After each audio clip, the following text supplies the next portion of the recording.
Hello everyone, मैं विक्रम कुमार आप सभी का अपने यूट्यूब चैनल स्कॉलर्स कॉन्सेप्ट के ऊपर स्वागत करता हूं। आज के लेक्चर में हम ईयर 2019 से रिलेटेड जो हमारा डीबीटी बेट जेआरएफ का जो हमारा क्वेश्चन पेपर है उसके सेक्शन ए को हम यहाँ पे आज के लेक्चर में डिस्कस करके चलेंगे। और जो हमारी डीबीटी बेट जेआरएफ ईयर 2024 के लिए जो हमारे यहाँ पे टारगेट डीबीटी बेट जेआरएफ 2024 लेक्चर सीरीज चल रही है उसके अंदर हमने ईयर 2023, ईयर 2022, 2021 और 2020 से रिलेटेड जो हमारा डीबीटी बेट जेआरएफ का क्वेश्चन पेपर है उसका कंप्लीट सॉल्यूशन हमने अपनी लेक्चर सीरीज के अंदर प्रोवाइड किया हुआ है। तो अगर आपको इनसे रिलेटेड अगर कोई भी डाउट आपको होता है तो आप वहां से अपने डाउट को क्लियर कर सकते हो। और अगर फिर भी आपका कोई डाउट रहता है तो आप हमें कमेंट सेक्शन के अंदर भी हमें बता सकते हो, या फिर आप हमारे टेलीग्राम ग्रुप को भी ज्वाइन कर सकते हो जहाँ पे आप अपने डाउट्स या फिर आपकी जो भी क्यूरीज है आप वहाँ पे शेयर कर सकते हो। ठीक है, तो आज के लेक्चर में हम यहाँ पे जो हमारा ये 2019 से रिलेटेड जो हमारा सेक्शन ए है उसको हम यहाँ पे डिस्कस करके चलते हैं, जिसके अंदर हमारे यहाँ पे फर्स्ट क्वेश्चन आता है the major difference between hormones that have intracellular receptor and those that have the cell membrane receptor is that the former is usually। अब देखो यहाँ पे हमें क्या बोला हुआ है कि हमारे पास जैसे यहाँ पे दो हमारे हॉर्मोन्स हो गए, एक हमारा ए है, एक हमारे यहाँ पे बी हार्मोन है। अब इन्होंने यहाँ पे क्या बोला है कि जो हमारे यहाँ पे फॉर्मर यानी कि जो हमारे यहाँ पे फर्स्ट हार्मोन है इसका जो रिसेप्टर है ना वो हमारा कहाँ पे है, इंट्रासेलुलर है। इसका मतलब क्या होगा, जैसे कि ये हमारे यहाँ पे सेल हो जाता है, ये हमारे यहाँ पे न्यूक्लियस हो गया। अब जो हमारे यहाँ पे ए जो हमारे यहाँ पे हार्मोन है ना इसका जो रिसेप्टर है ना वो हमारा कहाँ पे है, वो हमारा है इस न्यूक्लियस के ऊपर, यानी कि इंट्रासेलुलर। इंट्रासेलुलर का मतलब क्या होगा कि सेल के अंदर है। ठीक है, वो मेम्ब्रेन के ऊपर ना होके वो हमारा अंदर के यहाँ पे, जैसे कि जो हमारे यहाँ पे न्यूक्लियस है वहां पे हो सकता है। तो ये हमारा किस टाइप का हो जाएगा, एक इंट्रासेलुलर रिसेप्टर। जबकि जो हमारे यहाँ पे सेकंड केस दिया हुआ है हमें, जो हमारे यहाँ पे बी जो हमारे यहाँ पे हार्मोन है ना इसका जो रिसेप्टर है ना वो हमारा कहाँ पे है, सेल मेम्ब्रेन के ऊपर, सेल मेम्ब्रेन रिसेप्टर। ठीक है, तो इसका रिसेप्टर कहाँ पे हमारा हो गया, सेल मेम्ब्रेन के ऊपर। तो ये हमारा यहाँ पे हो जाता है इसका रिसेप्टर। ठीक है, तो इन दोनों हॉर्मोन्स के अंदर हमारा क्या डिफरेंस है वो हमें यहाँ पे बताना है। The difference that the former is usually. तो देखो यहाँ पे एक सिंपल सी चीज है कि जो हमारे यहाँ पे ए है, ठीक है, उसका रिसेप्टर कहाँ पे हो गया, सेल के अंदर हो गया। तो इस रिसेप्टर के ऊपर बाइंड करवाने के लिए हमें क्या करना पड़ेगा, इस ए हार्मोन को मेम्ब्रेन क्रॉस करनी पड़ेगी। ये जो हमारे यहाँ पे मेम्ब्रेन है, सेल मेम्ब्रेन, इसको क्या करना पड़ेगा, क्रॉस करना पड़ेगा। मेम्ब्रेन हमारी किस नेचर की होती है, हाइड्रोफोबिक नेचर की होगी। अब अगर हमारा कोई भी मॉलिक्यूल जैसे कि यहाँ पे हमारा हार्मोन ही है तो अगर उसको इस मेम्ब्रेन को क्रॉस करना है तो उसको क्या करना पड़ेगा, वो हमारा किस नेचर का होना चाहिए, हाइड्रोफोबिक नेचर का, तभी तो वो इसको यहाँ पे क्रॉस कर पाएगा। अगर हमारा ए हार्मोन अगर हमारा यहाँ पे हाइड्रोफोबिक नहीं होता तो वो इसको मेम्ब्रेन को यहाँ पे क्रॉस ही नहीं कर पाता। तो अगर क्रॉस नहीं कर पाएगा तो इससे बाइंड ही नहीं हो पाएगा। तो इसको क्रॉस करने के लिए हमारा यहाँ पे ए क्या होगा, ये हमारा हाइड्रोफोबिक नेचर का होगा। और जो हमारा बी होगा ये हमारा कैसा होगा, ये हमारा हाइड्रोफोबिक नहीं होगा, क्योंकि इसका जो रिसेप्टर है वो हमारा कहाँ पे है, ऊपर ही है। तो ये तो हमारा क्रॉस करने की इसको जरूरत है ही नहीं। ठीक है, तो इसीलिए जो हमारे यहाँ पे ए है ना वो हमारे यहाँ पे क्या होगा, हाइड्रोफोबिक नेचर का होगा। तो इसीलिए हमारे यहाँ पे जो डी ऑप्शन है वही हमारे यहाँ पे करेक्ट होता है। उसके बाद नेक्स्ट हमारे यहाँ पे क्वेश्चन है, a patient is suffering from allergy that has been advised to take antihistamine drug. Which one of the following biological process is most likely to be reason for the allergy। अब देखो यहाँ पे ना कोई patient है, एक patient हो गया, ठीक है, और वो किससे सफर कर रहा है, उसको एलर्जी है किसी पर्टिकुलर टाइप की। अब उसको क्या बोला गया है कि उसको यहाँ पे एंटीहिस्टामिन ड्रग लेनी है। उसको कौन सी ड्रग लेनी है, एंटीहिस्टामिन ड्रग यहाँ पे बताई गई है। अब यहाँ पे हमें इस ड्रग के बेस पे हमें क्या बताना है कि जो यहाँ पे उसको एलर्जी है उसके लिए क्या कोज यहाँ पे हो सकता है, किस वजह से उसको ये एलर्जी है वो हमें यहाँ पे बताना है उसकी ड्रग के बेसिस पे। ठीक है, तो देखो जो हमारे यहाँ पे हिस्टामिन जो हमारे यहाँ पे होता है ना, ठीक है, हिस्टामिन की अगर हम यहाँ पे बात करें तो हिस्टामिन को रिलीज हमारा कौन करता है, हिस्टामिन, इसको हमारा रिलीज करवाते हैं जो हमारे मास्ट सेल्स होंगे। ये कौन करवाएगा, मास्ट सेल्स। अब मास्ट सेल्स क्या करते हैं, हिस्टामिन को रिलीज करेंगे। अब अगर यहाँ पे हिस्टामिन को प्रोड्यूस नहीं करते हैं तो उस केस में क्या हो सकता है कि वहां पे एलर्जी कोज हो जाती है। ठीक है, अब यहाँ पे में क्या बोला गया है कि हमने एंटी हिस्टामिन ड्रग उसको यहाँ पे डिस्क्राइब किया है। तो इसका मतलब क्या होता है कि एंटी हिस्टामिन अगर यहाँ पे उसको प्रोवाइड करवाएंगे, ठीक है, तो जो हमारे यहाँ पे मास्ट सेल्स थे जो भी यहाँ पे हिस्टामिन को इतनी ज्यादा अमाउंट में प्रोड्यूस नहीं कर पा रहे थे, तो वो क्या करेंगे, वो हमारे यहाँ पे फर्दर और भी ज्यादा एक्टिवेट हो जाएंगे एंटी हिस्टामिन ड्रग को यहाँ पे देख के। और वो एक्टिवेट होंगे तो वो वहाँ पे क्या करेंगे, हिस्टामिन को फिर से प्रोड्यूस करेंगे। ठीक है, और अगर ये हिस्टामिन यहाँ पे प्रोड्यूस हो जाएगी तो जो यहाँ पे एलर्जी उसको थी वो हमारी क्या हो जाएगी, यहाँ पे ठीक हो जाएगी। ठीक है, तो यानी कि जो यहाँ पे हमारा पेशेंट है उसके अंदर हमारा किस सेल के अंदर हमारे यहाँ पे डिसफंक्शन हमारे यहाँ पे हुआ होगा? मास्ट सेल के अंदर। तो अगर हम यहाँ पे ऑप्शंस को देखते हैं, फर्स्ट ऑप्शन हमारा क्या है? मास्ट सेल डीग्रेनुलेशन, तो ये हमारे यहाँ पे करेक्ट ऑप्शन होगा। ठीक है, नेक्स्ट उसके बाद हमारे यहाँ पे क्वेश्चन आता है, which one of the following statement is not true for an enhancer element. अब यहाँ पे हमें इनहेंसर एलिमेंट के लिए डिफरेंट स्टेटमेंट हमें यहाँ पे दी गई है, और उसमें से हमें not true statement, not true यानी कि हमें यहाँ पे इनकरेक्ट स्टेटमेंट को यहाँ पे सिलेक्ट करना है। ठीक है, तो फर्स्ट ऑप्शन में यहाँ पे क्या दिया हुआ है? It can be down stream of the gene it regulate, बिल्कुल करेक्ट है तो हमारे यहाँ पे स्टेटमेंट। देखो जैसे कि ये हमारे यहाँ पे कोई जीन हो गया, ठीक है, ये हमारे यहाँ पे कोई जीन है। अब जो इसका इनहेंसर है ना, वो हमारा इसके अपस्ट्रीम भी हो सकता है, वो इसके डाउनस्ट्रीम भी हो सकता है, और वो हमारे इस जीन के अंदर भी हो सकता है, यहाँ पे भी हमारा एलिमेंट हो सकता है। ठीक है, जो हमारा इनहेंसर एलिमेंट है वो अपस्ट्रीम में भी हो सकता है, डाउनस्ट्रीम पे भी हो सकता है, और इसके जीन के अंदर भी हो सकता है। वो कहीं पे भी हो सकता है, वो इससे दूर भी हो सकता है, वो इसके बिल्कुल पास भी हो सकता है।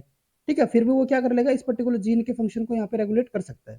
ठीक है, तो इस अकॉर्डिंग जो हमारे यहाँ पे फर्स्ट स्टेटमेंट जो यहाँ पे में दी हुई है, it can B downstream of the gene it regulate, बिल्कुल करेक्ट है। तो ये हमारा उसके डाउनस्ट्रीम हो सकता है। नेक्स्ट ऑप्शन क्या है? It can only regulate in near by gene, ये हमारे यहाँ पे इनकरेक्ट हो सकता है, क्योंकि हमने अभी क्या बताया कि ये हमारा इससे दूर भी हो सकता है, फार भी हो सकता है, बिल्कुल इसके क्लोज भी हो सकता है। ठीक है, तो इसीलिए जो हमारे यहाँ पे सेकंड स्टेटमेंट होगी वही हमारे यहाँ पे इनकरेक्ट स्टेटमेंट होगी, और इसीलिए क्योंकि हमें इनकरेक्ट स्टेटमेंट को सिलेक्ट करना था, तो यही ऑप्शन हमारे यहाँ पे करेक्ट होगा। नेक्स्ट हमारे यहाँ पे आता है, it can B upstream of the gene it regulate, बिल्कुल करेक्ट है। It can be with in the intron of the gene, बिल्कुल करेक्ट है। तो इसीलिए जो हमारे यहाँ पे ACD है वो तो हमारे यहाँ पे करेक्ट स्टेटमेंट है, और क्योंकि हमें यहाँ पे इनकरेक्ट स्टेटमेंट को सिलेक्ट करना था, तो इसीलिए हमारे यहाँ पे बी ऑप्शन बिल्कुल करेक्ट होगा। उसके बाद नेक्स्ट हमारे यहाँ पे क्वेश्चन आता है, which one of the following statement about the Aleel is not true. अब की बार हमें यहाँ पे फिर से इनकरेक्ट स्टेटमेंट को ही सिलेक्ट करना है, लेकिन अब की बार हमें किसके रिगार्डिंग यहाँ पे इनकरेक्ट स्टेटमेंट बतानी है? अलील्स के रिगार्डिंग। ठीक है, तो अलील्स हमारे क्या होते हैं? जैसे कि एक हमारे यहाँ पे जीन हो गया, ठीक है, जैसे कि ये हमारे यहाँ पे जीन हो जाता है एक पर्टिकुलर। अब ये जो जीन है ना, इसकी जो कॉम्प्लीमेंट्री जो हमारे यहाँ पे कॉपीज होती है, जैसे कि यहाँ पे हमारा एक डोमिनेंट ये एलील हो गया, एक हमारे यहाँ पे रिसेसिव एलील हो गया, तो जो एक ही पर्टिकुलर जीन की एक ही पर्टिकुलर करेक्टर के लिए, एक करेक्टर के लिए जो हमारे यहाँ पे कॉम्प्लीमेंट्री कॉपीज जो हमारे यहाँ पे होती है, उन्हीं को हम यहाँ पे क्या नाम देते हैं? अलील्स। ठीक है, तो यहाँ पे हमें क्या क्या दिया हुआ है? फर्स्ट ऑप्शन में यहाँ पे दिया हुआ है, दे में occupy different loci in the same chromosome, तो ये तो हमारे यहाँ पे इनकरेक्ट स्टेटमेंट हो गया। देखो हमने क्या बताया कि अलील से हमारे क्या होंगे? एक पर्टिकुलर जीन के लिए, एक जीन के लिए जो हमारे यहाँ पे कॉम्प्लीमेंट्री कॉपी है। तो अगर यहाँ पे एक ही जीन की बात चल रही है, तो एक जीन की जो यहाँ पे पोजीशन होती है, पोजीशन का मतलब जो उसकी लोकाई होगी, वो हमारी क्या होती है? बिल्कुल फिक्स होगी। ठीक है, ऐसा तो नहीं है ना कि एक हमारा यहाँ पे इसका अलील यहाँ पे हो गया और दूसरा अलील इसके लिए यहाँ पे हो गया। ये हमारे क्या होते हैं? एक ही पर्टिकुलर लोकस के ऊपर हमारी कॉम्प्लीमेंट्री कॉपीज होंगी। तो जो यहाँ पे इन्होंने बोला है, दे में occupy different loci, different loci वो वहाँ पे नहीं होंगी, वो सेम लोकाई के ऊपर ही होंगी। तो इसीलिए यही हमारे यहाँ पे फर्स्ट ऑप्शन जो हमारा होगा वही हमारा क्या हो जाएगा? इनकरेक्ट स्टेटमेंट, और वही हमें यहाँ पे सिलेक्ट करना था, तो इसीलिए यही हमारे यहाँ पे करेक्ट ऑप्शन होगा। नेक्स्ट हमारे यहाँ पे क्या है? They may be several at the one locus, बिल्कुल करेक्ट है, एक ही लोकस के ऊपर। ठीक है, यहाँ पे हमारा क्या हो सकता है कि हमारे एक दो से ज्यादा हमारे यहाँ पे अलील्स हो सकते हैं। जैसे कि अगर हम यहाँ पे बात करें, जो हमारा ब्लड ग्रुप का जो एग्जांपल होता है, वो हमारा किस में आता है? मल्टीपल एलिलिज्म के अंदर, जिसके अंदर हमारे यहाँ पे क्या होते हैं? हमारे डिफरेंट टाइप के हमें यहाँ पे एलील्स देखने को मिलते हैं। ठीक है, तो ये हमारा किस में आ जाएगा? मल्टीपल एलिलिज्म के अंदर, और ये हमारे यहाँ पे करेक्ट स्टेटमेंट होगी है। तो नेक्स्ट हमारे यहाँ पे क्या है? वन में भी डोमिनेंट ओवर द अनदर, बिल्कुल करेक्ट है।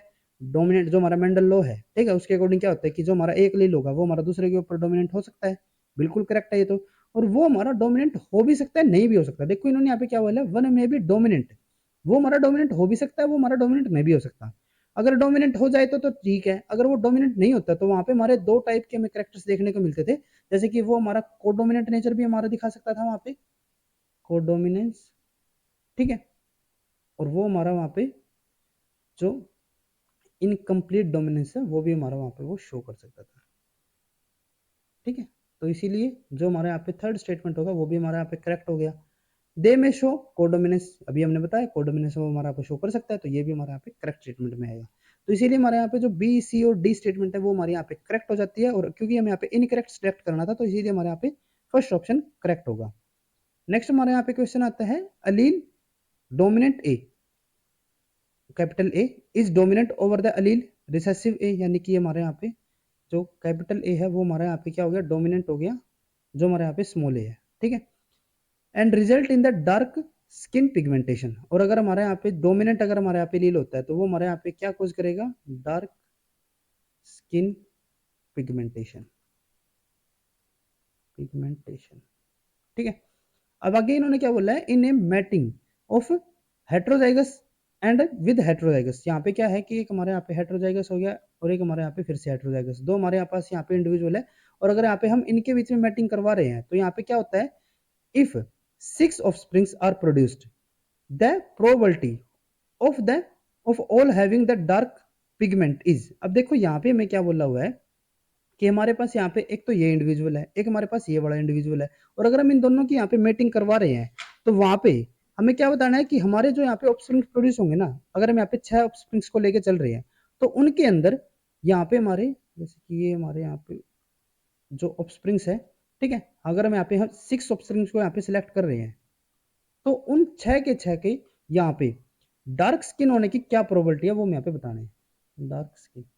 ठीक है, तो यहाँ पे मैं पहले एक ही इवेंट के अंदर, यहाँ पे मैं ये देखना पड़ेगा ना कि एक इवेंट के अंदर डार्क स्किन होने की यहाँ पे क्या प्रोबेबिलिटी है। जैसे कि अगर हम यहाँ पे बात करें कि यहाँ पे हमारा इंडिविजुअल हो जाता है, एक हमने यहाँ पे इंडिविजुअल लिया, तो यहाँ पे इन अगर हम यहाँ पे इनकी क्रॉसिंग करवा रहे हैं तो वहां से हमारे डार्क स्किन होने की यहाँ पे क्या प्रोबेबिलिटी होगी, इनसे हमारे क्या क्या यहाँ पे कॉम्बिनेशन बन सकते हैं, क्या जीनोटाइप हमारे यहाँ पे कौन कौन से हो सकते हैं, या तो ये हमारे यहाँ पे जीनोटाइप होगा, हेट्रोजाइगस हो सकता है, हेट्रोजाइगस हो सकता है, या फिर हमारे यहाँ पे होमोजाइगस जैसे हो सकता है। तो इनमें से 3/4 ये तो हमारे यहाँ पे कैसे होंगे, डार्क कलर के होंगे, और ये हमारे यहाँ पे डार्क कलर के नहीं होंगे। हमें यहाँ पे प्रोबेबिलिटी किसके लिए बतानी है, डार्क की बतानी है। तो अगर यहाँ पे हमारा सिंपल एक अगर हमारे यहाँ पे ऑफस्प्रिंग होता तो उसकी यहाँ पे डार्क स्किन होने की प्रोबेबिलिटी क्या होती, 3/4। ठीक है, और अगर हमारे पास यहाँ पे 6 ऑफस्प्रिंग्स है और सभी की सभी हमारे अगर यहाँ पे डार्क स्किन है तो उसकी यहाँ पे प्रोबेबिलिटी क्या हो जाएगी, ये हमारे यहाँ पे 3/4, सेकंड की भी, थर्ड की भी 3/4, फोर्थ की भी यहाँ पे 3/4, और फिफ्थ की भी यहाँ पे 3/4, और सिक्स की भी यहाँ पे 3/4। ठीक है, तो अगर हम यहाँ पे इन सब को सोल्व करके चलते हैं तो ये हमारे यहाँ पे क्या हो जाएगा, ये हमारे यहाँ पे 9, ये हमारे यहाँ पे 27, 81, 243, ये हमारे यहाँ पे 729। ठीक है, ये हमारे यहाँ पे 16, 64, 256, 1024 एंड 4096। ठीक है, और अगर हम यहाँ पे इसको सोल्व करके चलते हैं तो ये हमारा अप्रोक्स 0.18 के इक्वल आएगा। तो इसीलिए हमारे यहाँ पे जो फर्स्ट ऑप्शन होगा वही हमारे यहाँ पे करेक्ट हो जाता है। नेक्स्ट हमारे यहाँ पे क्वेश्चन है, a bacterial culture grown in medium containing radioactive sulphur would incorporate the radio labelled in the tetrapeptide. देखो यहाँ पे कोई बैक्टीरिया कल्चर हम यहाँ पे कर रहे थे, बैक्टीरियल कल्चर। ठीक है, और इसको हमने यहाँ पे क्या किया, इसको हमने एक ऐसे मीडिया के अंदर ग्रो करवाया है, उस मीडिया के अंदर हमारा क्या है कि जो हमारा सल्फर है ना वो हमारा रेडियो एक्टिव है। ठीक है, अब हमें क्या बताना है कि इस बैक्टीरिया कल्चर के अंदर, इन बैक्टीरिया के अंदर अगर हम यहाँ पे कोई टेट्रापेप्टाइड ले रहे हैं, टेट्रापेप्टाइड यानी कि हमारा वहाँ पे क्या है कि हमारे वहाँ पे एक पेप्टाइड है और उस पेप्टाइड के अंदर हमारे यहाँ पे क्या है, 4 हमारे पास अमीनो एसिड है। ठीक है, तो हमें यहाँ पे बताना है कि इनमें से कौन से टेट्रापेप्टाइड के पास हमारा ये रेडियो लेवल हमारा सल्फर हमें यहाँ पे देखने को मिलेगा। ठीक है, तो देखो जो हमारे यहाँ पे पेप्टाइड है, पेप्टाइड में क्या होता है, हमारे यहाँ पे अमीनो एसिड होंगे। अब यहाँ पे हमारा रेडियो लेबलिंग हमारे इनके अंदर कब आ सकती है, जब हमारा जो सल्फर है वो इन अमीनो एसिड के अंदर हमारे यहाँ पे आया हो। ठीक है, अगर किसी अमीनो एसिड के पास अगर सल्फर है ही नहीं तो वो अमीनो एसिड हमारा रेडियो एक्टिव हो ही नहीं सकता, रेडियो लेवल हमारा हो ही नहीं सकता। तो यहाँ पे हमें क्या करना पड़ेगा कि यहाँ पे हमें पहले उन अमीनो एसिड को सिलेक्ट करना है कि जिनके पास सल्फर एक्चुअल में हमारा होता है। जैसे अगर हम यहाँ पे बात करें मिथ्योनिन के लिए तो इसके पास यहाँ पे हमारा क्या होता है, सल्फर होगा। सिस्टीन के पास भी क्या होता है, सल्फर होगा। बाकी किसी अमीनो एसिड के पास जो हमारे नॉर्मल जो हमारे यहाँ पे 20 अमीनो एसिड होते हैं तो उनके अंदर हमारा सल्फर नहीं होता। तो यानी कि अगर किसी भी हमारे यहाँ पे कोई भी पेप्टाइड है, टेट्रापेप्टाइड हमारा यहाँ पे है, और उसके अंदर अगर हमारा मिथियोनिन या फिर अगर हमारा सिस्टीन है तो वो हमारा कैसा होगा, रेडियो लेवल हो सकता है। बाकी हमारे कोई भी रेडियो लेवल यहाँ पे नहीं होंगे क्योंकि उनके पास सल्फर है ही नहीं। अगर सल्फर ही नहीं होगा तो वो हमारा रेडियो लेवल कहाँ से होगा। ठीक है, तो इसीलिए हमें यहाँ पे उन टेट्रापेप्टाइड को यहाँ पे सिलेक्ट करना है जिसके अंदर हमारा मिथियोनिन या फिर सिस्टीन हमारा प्रेजेंट हो। जैसे कि अगर हम यहाँ पे फर्स्ट ऑप्शन के लिए बात करें तो इसके अंदर हमारा क्या है, सीरीन, सिस्टीन, सिस्टीन हमारा यहाँ पे हो गया, ये हमारा रेडियो लेवल हो सकता है। टायरोसिन एंड मिथियोनिन ये भी हमारे यहाँ पे रेडियो लेवल हो सकता है। तो यानी कि फर्स्ट ऑप्शन तो हमारे यहाँ पे बिल्कुल ही करेक्ट है। नेक्स्ट हमारे यहाँ पे क्या है, threonine, lysine, aspartic acid and glutamic acid. ना हमारे यहाँ पे मिथियोनिन ना हमारे यहाँ पे सिस्टीन, तो इसके अंदर हमारी रेडियो लेवलिंग नहीं होगी। नेक्स्ट हमारे यहाँ पे क्या आता है, alanine, proline, histamine, histidine and glycine. इसके अंदर हमारे यहाँ पे रेडियो एक्टिविटी नहीं देखने को मिलेगी। नेक्स्ट हमारे यहाँ पे क्या है, tryptophan, phenyl alanine, valine and isolation. तो इसके अंदर भी हमारे यहाँ पे रेडियो एक्टिविटी हमें नहीं देखने को मिलेगी। तो इसी अकॉर्डिंग जो हमारे यहाँ पे फर्स्ट ऑप्शन होगा सिर्फ वही हमारे यहाँ पे करेक्ट होगा। नेक्स्ट हमारे यहाँ पे क्वेश्चन आता है, of the double stranded DNA sequences given below the sequence that is expected to have the higher melting temperature is. यहाँ पे हमें अलग अलग सीक्वेंस हमें दिए हुए हैं और इसमें से हमें बताना है कि किसका यहाँ पे जो मेल्टिंग टेम्परेचर होगा वो हमारे यहाँ पे हाईएस्ट होगा। अब जैसे कि हमें पता है कि जो हमारा डीएनए होता है ना उसके अंदर हमारी दो टाइप की पेयरिंग हमें यहाँ पे देखने को मिलती है। एक तो हमारी ए और टी के बीच में, एडेनिन और थाइमिन के बीच में, और एक हमारी ग्वानिन और साइटोसिन के बीच में। ए और टी के बीच में हमारे यहाँ पे डबल हाइड्रोजन बॉन्ड होते हैं और जी और सी के बीच में हमारे यहाँ पे ट्रिपल हाइड्रोजन बॉन्ड होंगे। तो जितना ज्यादा हमारे यहाँ पे ट्रिपल हाइड्रोजन बॉन्ड्स होंगे यानी कि जितना ज्यादा हमारे यहाँ पे जीसी कंटेंट होगा उतना ही ज्यादा हमारे यहाँ पे क्या होगा, मेल्टिंग टेम्परेचर हमें यहाँ पे देखने को मिलेगा। ठीक है, तो यहाँ पे मैं सिंपली क्या करना है, हमें यहाँ पे कंटेंट देखना है कि किस डबल स्टैंडर्ड डीएनए के पास हमारे यहाँ पे मैक्सिमम डीसी जीसी कंटेंट हमारे यहाँ पे प्रेजेंट होगा। जैसे कि अगर हम यहाँ पे फर्स्ट ऑप्शन की बात करें तो इसके अंदर हमारे यहाँ पे कितने जीसी होंगे, जैसे कि एक हमारा ये हो गया, दो, ठीक है, उसके बाद ये तीन हो गई, चार और पांच। तो फर्स्ट जो हमारे यहाँ पे सीक्वेंस हमें यहाँ पे दिया हुआ है उसके अंदर हमारे कितने यहाँ पे जीसी है, सिर्फ 5। नेक्स्ट हमारे यहाँ पे क्या है, जीसी जीसी ये हमारे यहाँ पे इसके अंदर काउंट करते हैं 1 2 3 4 5 6 7, उसके बाद 8 9 10 11 12 13 14 15, यहाँ पे हमारे कितने हो जाते हैं, 15 हो गया। ठीक है, तो यहाँ पे हमारा ज्यादा कंटेंट हो गया ना ए के कंपेयर में, तो यानी कि इन दोनों में से हमारा बी होगा उसका हमारे यहाँ पे ज्यादा मेल्टिंग टेम्परेचर रहता है। नेक्स्ट उसके बाद हमारे यहाँ पे क्या है, यहाँ पे हमारा जीसी कंटेंट अगर हम यहाँ पे बात करें तो 1 2 हो गई बस, और हमारे यहाँ पे कोई भी जीसी कंटेंट नहीं है तो यहाँ पे हमारा सिर्फ 2 हो गया। नेक्स्ट हमारे यहाँ पे आता है 1 2 3 4 5 6 7 8 9 10 11 13 एंड 14, तो यहाँ पे हमारा कितना हो जाता है, 14 हो गई। ठीक है, तो हमारे यहाँ पे सबसे ज्यादा जीसी कंटेंट किसके अंदर है, बी के अंदर है, तो इसीलिए यही हमारे यहाँ पे इसका जो मेल्टिंग टेम्परेचर होगा वो हमारे यहाँ पे सबसे हाईएस्ट होगा। और सबसे कम हमारे यहाँ पे जीसी कंटेंट किस में है, थर्ड ऑप्शन के अंदर, तो इसका जो मेल्टिंग टेम्परेचर होगा वो हमारे यहाँ पे सबसे कम होगा।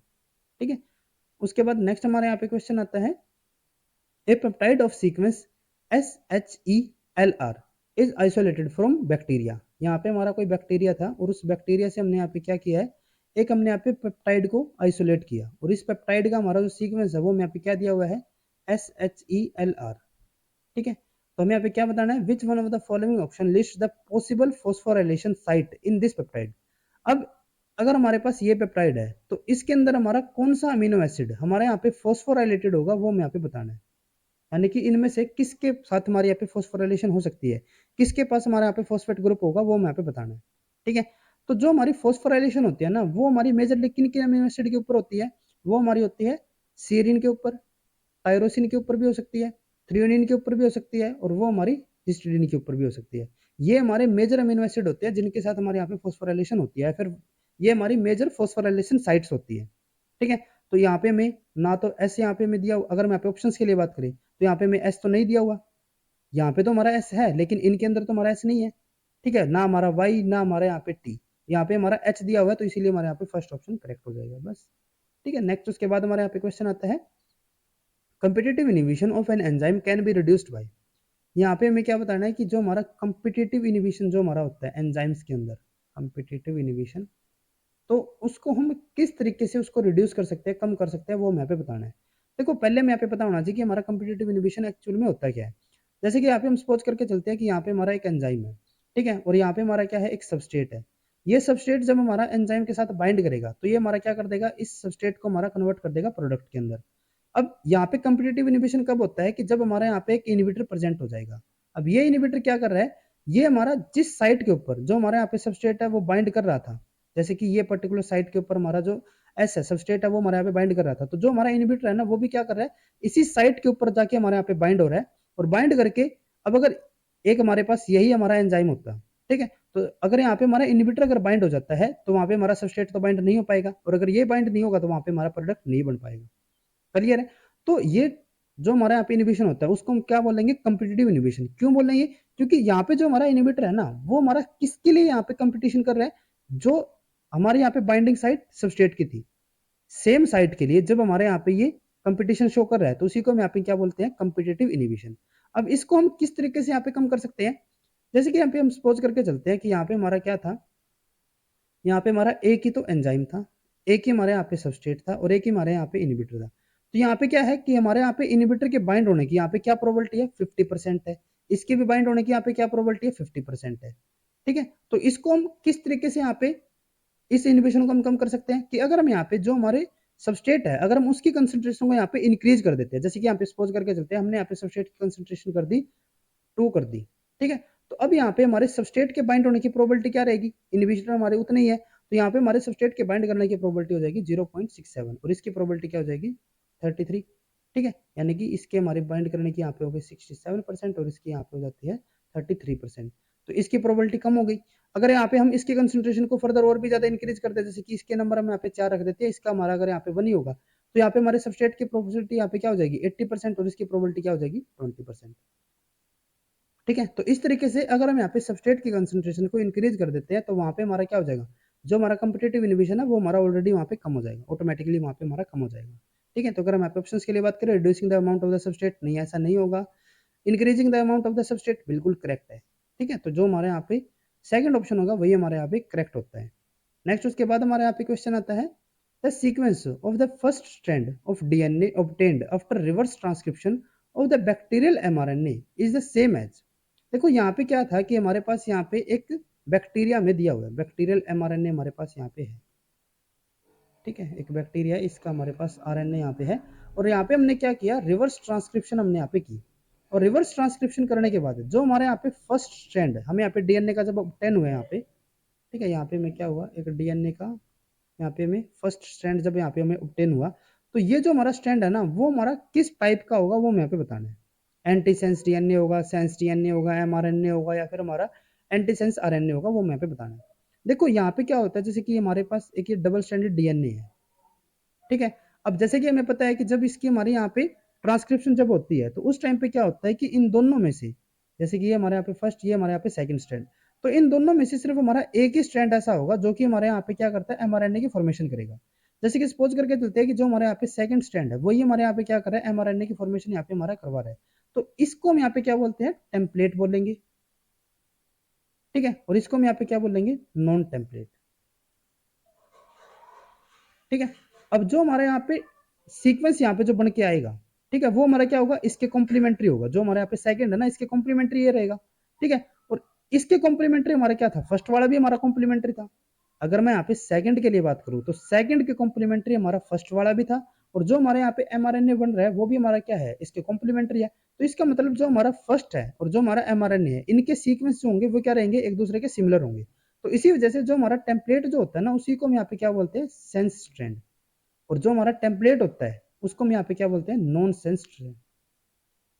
ठीक है, उसके अलावा जो हमारा सेंस स्ट्रैंड होता है, इसी को हम यहाँ पे क्या बोलते हैं, कोडिंग स्ट्रैंड भी हम यहाँ पे बोलते हैं, और इसको हम क्या बोलेंगे यहाँ पे, नॉन कोडिंग।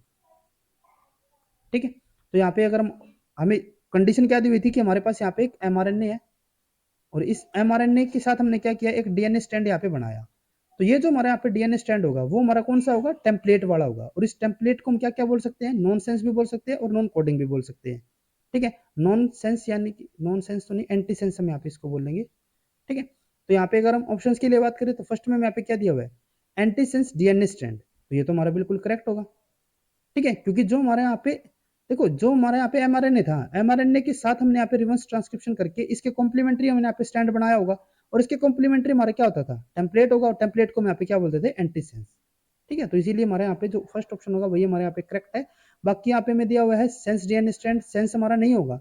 सेंस तो जब हमारा इसके कॉम्प्लीमेंट्री आएगा, जो हमारा एमआरएनए है बिल्कुल सेम इसका सीक्वेंस होगा, उसको हम यहाँ पे क्या बोलते हैं, सेंस डीएनए स्ट्रैंड। तो ये तो हमारे यहाँ पे नहीं होगा, एमआरएनए भी नहीं होगा, एंटीसेंस आरएनए भी नहीं होगा। ठीक है, तो इसी के बेस पे जो हमारे यहाँ पे फर्स्ट ऑप्शन होता है वही हमारे यहाँ पे करेक्ट होगा। उसके बाद नेक्स्ट हमारे यहाँ पे क्वेश्चन है, statin inhibit the biosynthesis of, जो हमारा स्टेटिन मॉलिक्यूल जो होता है वो हमारा किस प्रोसेस को हमारे यहाँ पे इनहिबिट करता है, वो हमें यहाँ पे बताना है।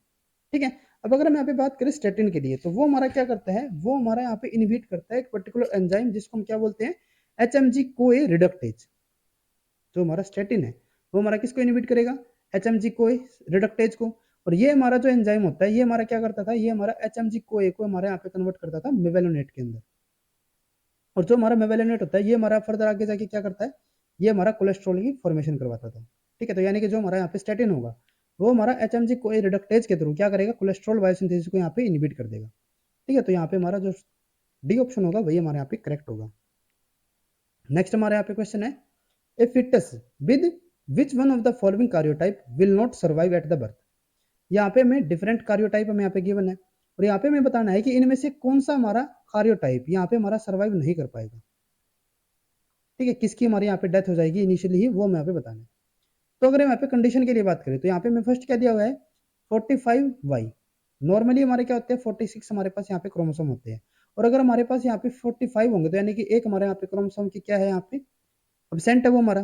ठीक है, तो यहाँ पे अगर हम बात करते हैं कि अगर हमारे पास वाई यहाँ पे सिर्फ हो और एक्स हमारे यहाँ पे प्रेजेंट ही ना हो, तो वहां पे क्या होती है कि उस पर्टिकुलर ऑर्गेनिज्म की इन्फेंट की बर्थ के टाइम पे क्या हो जाएगी, डेथ हो जाएगी।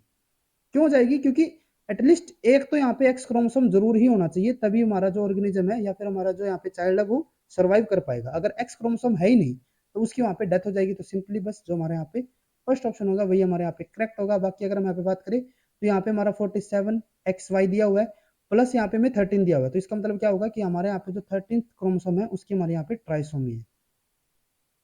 ठीक है, तो ये हमें यहाँ पे सिंड्रोम देखने मिलता है, जो हमारा पटाउ सिंड्रोम जो होता है ना, उसके अंदर ये हमें कंडीशन देखने को मिलती है। तो ये एक सिंड्रोम है और इसके अंदर बर्थ के टाइम पे डेथ नहीं होगी। ठीक है, ये हमारा सर्वाइव तो कर ही जाएगा, तो ये हमारे यहाँ पे इनकरेक्ट। नेक्स्ट उसके बाद हमारे यहाँ पे 45X दिया हुआ है। अब देखो यहाँ पे हमें X दिया हुआ है, यानी कि X तो हमारे यहाँ पे X जरूरी हो गया, और क्योंकि यहाँ पे Y क्रोमोसोम नहीं है तो इसी के लिए जो इसका फिनोटाइप होगा वो किस टाइप का होगा, फीमेल का, ये फीमेल होगी।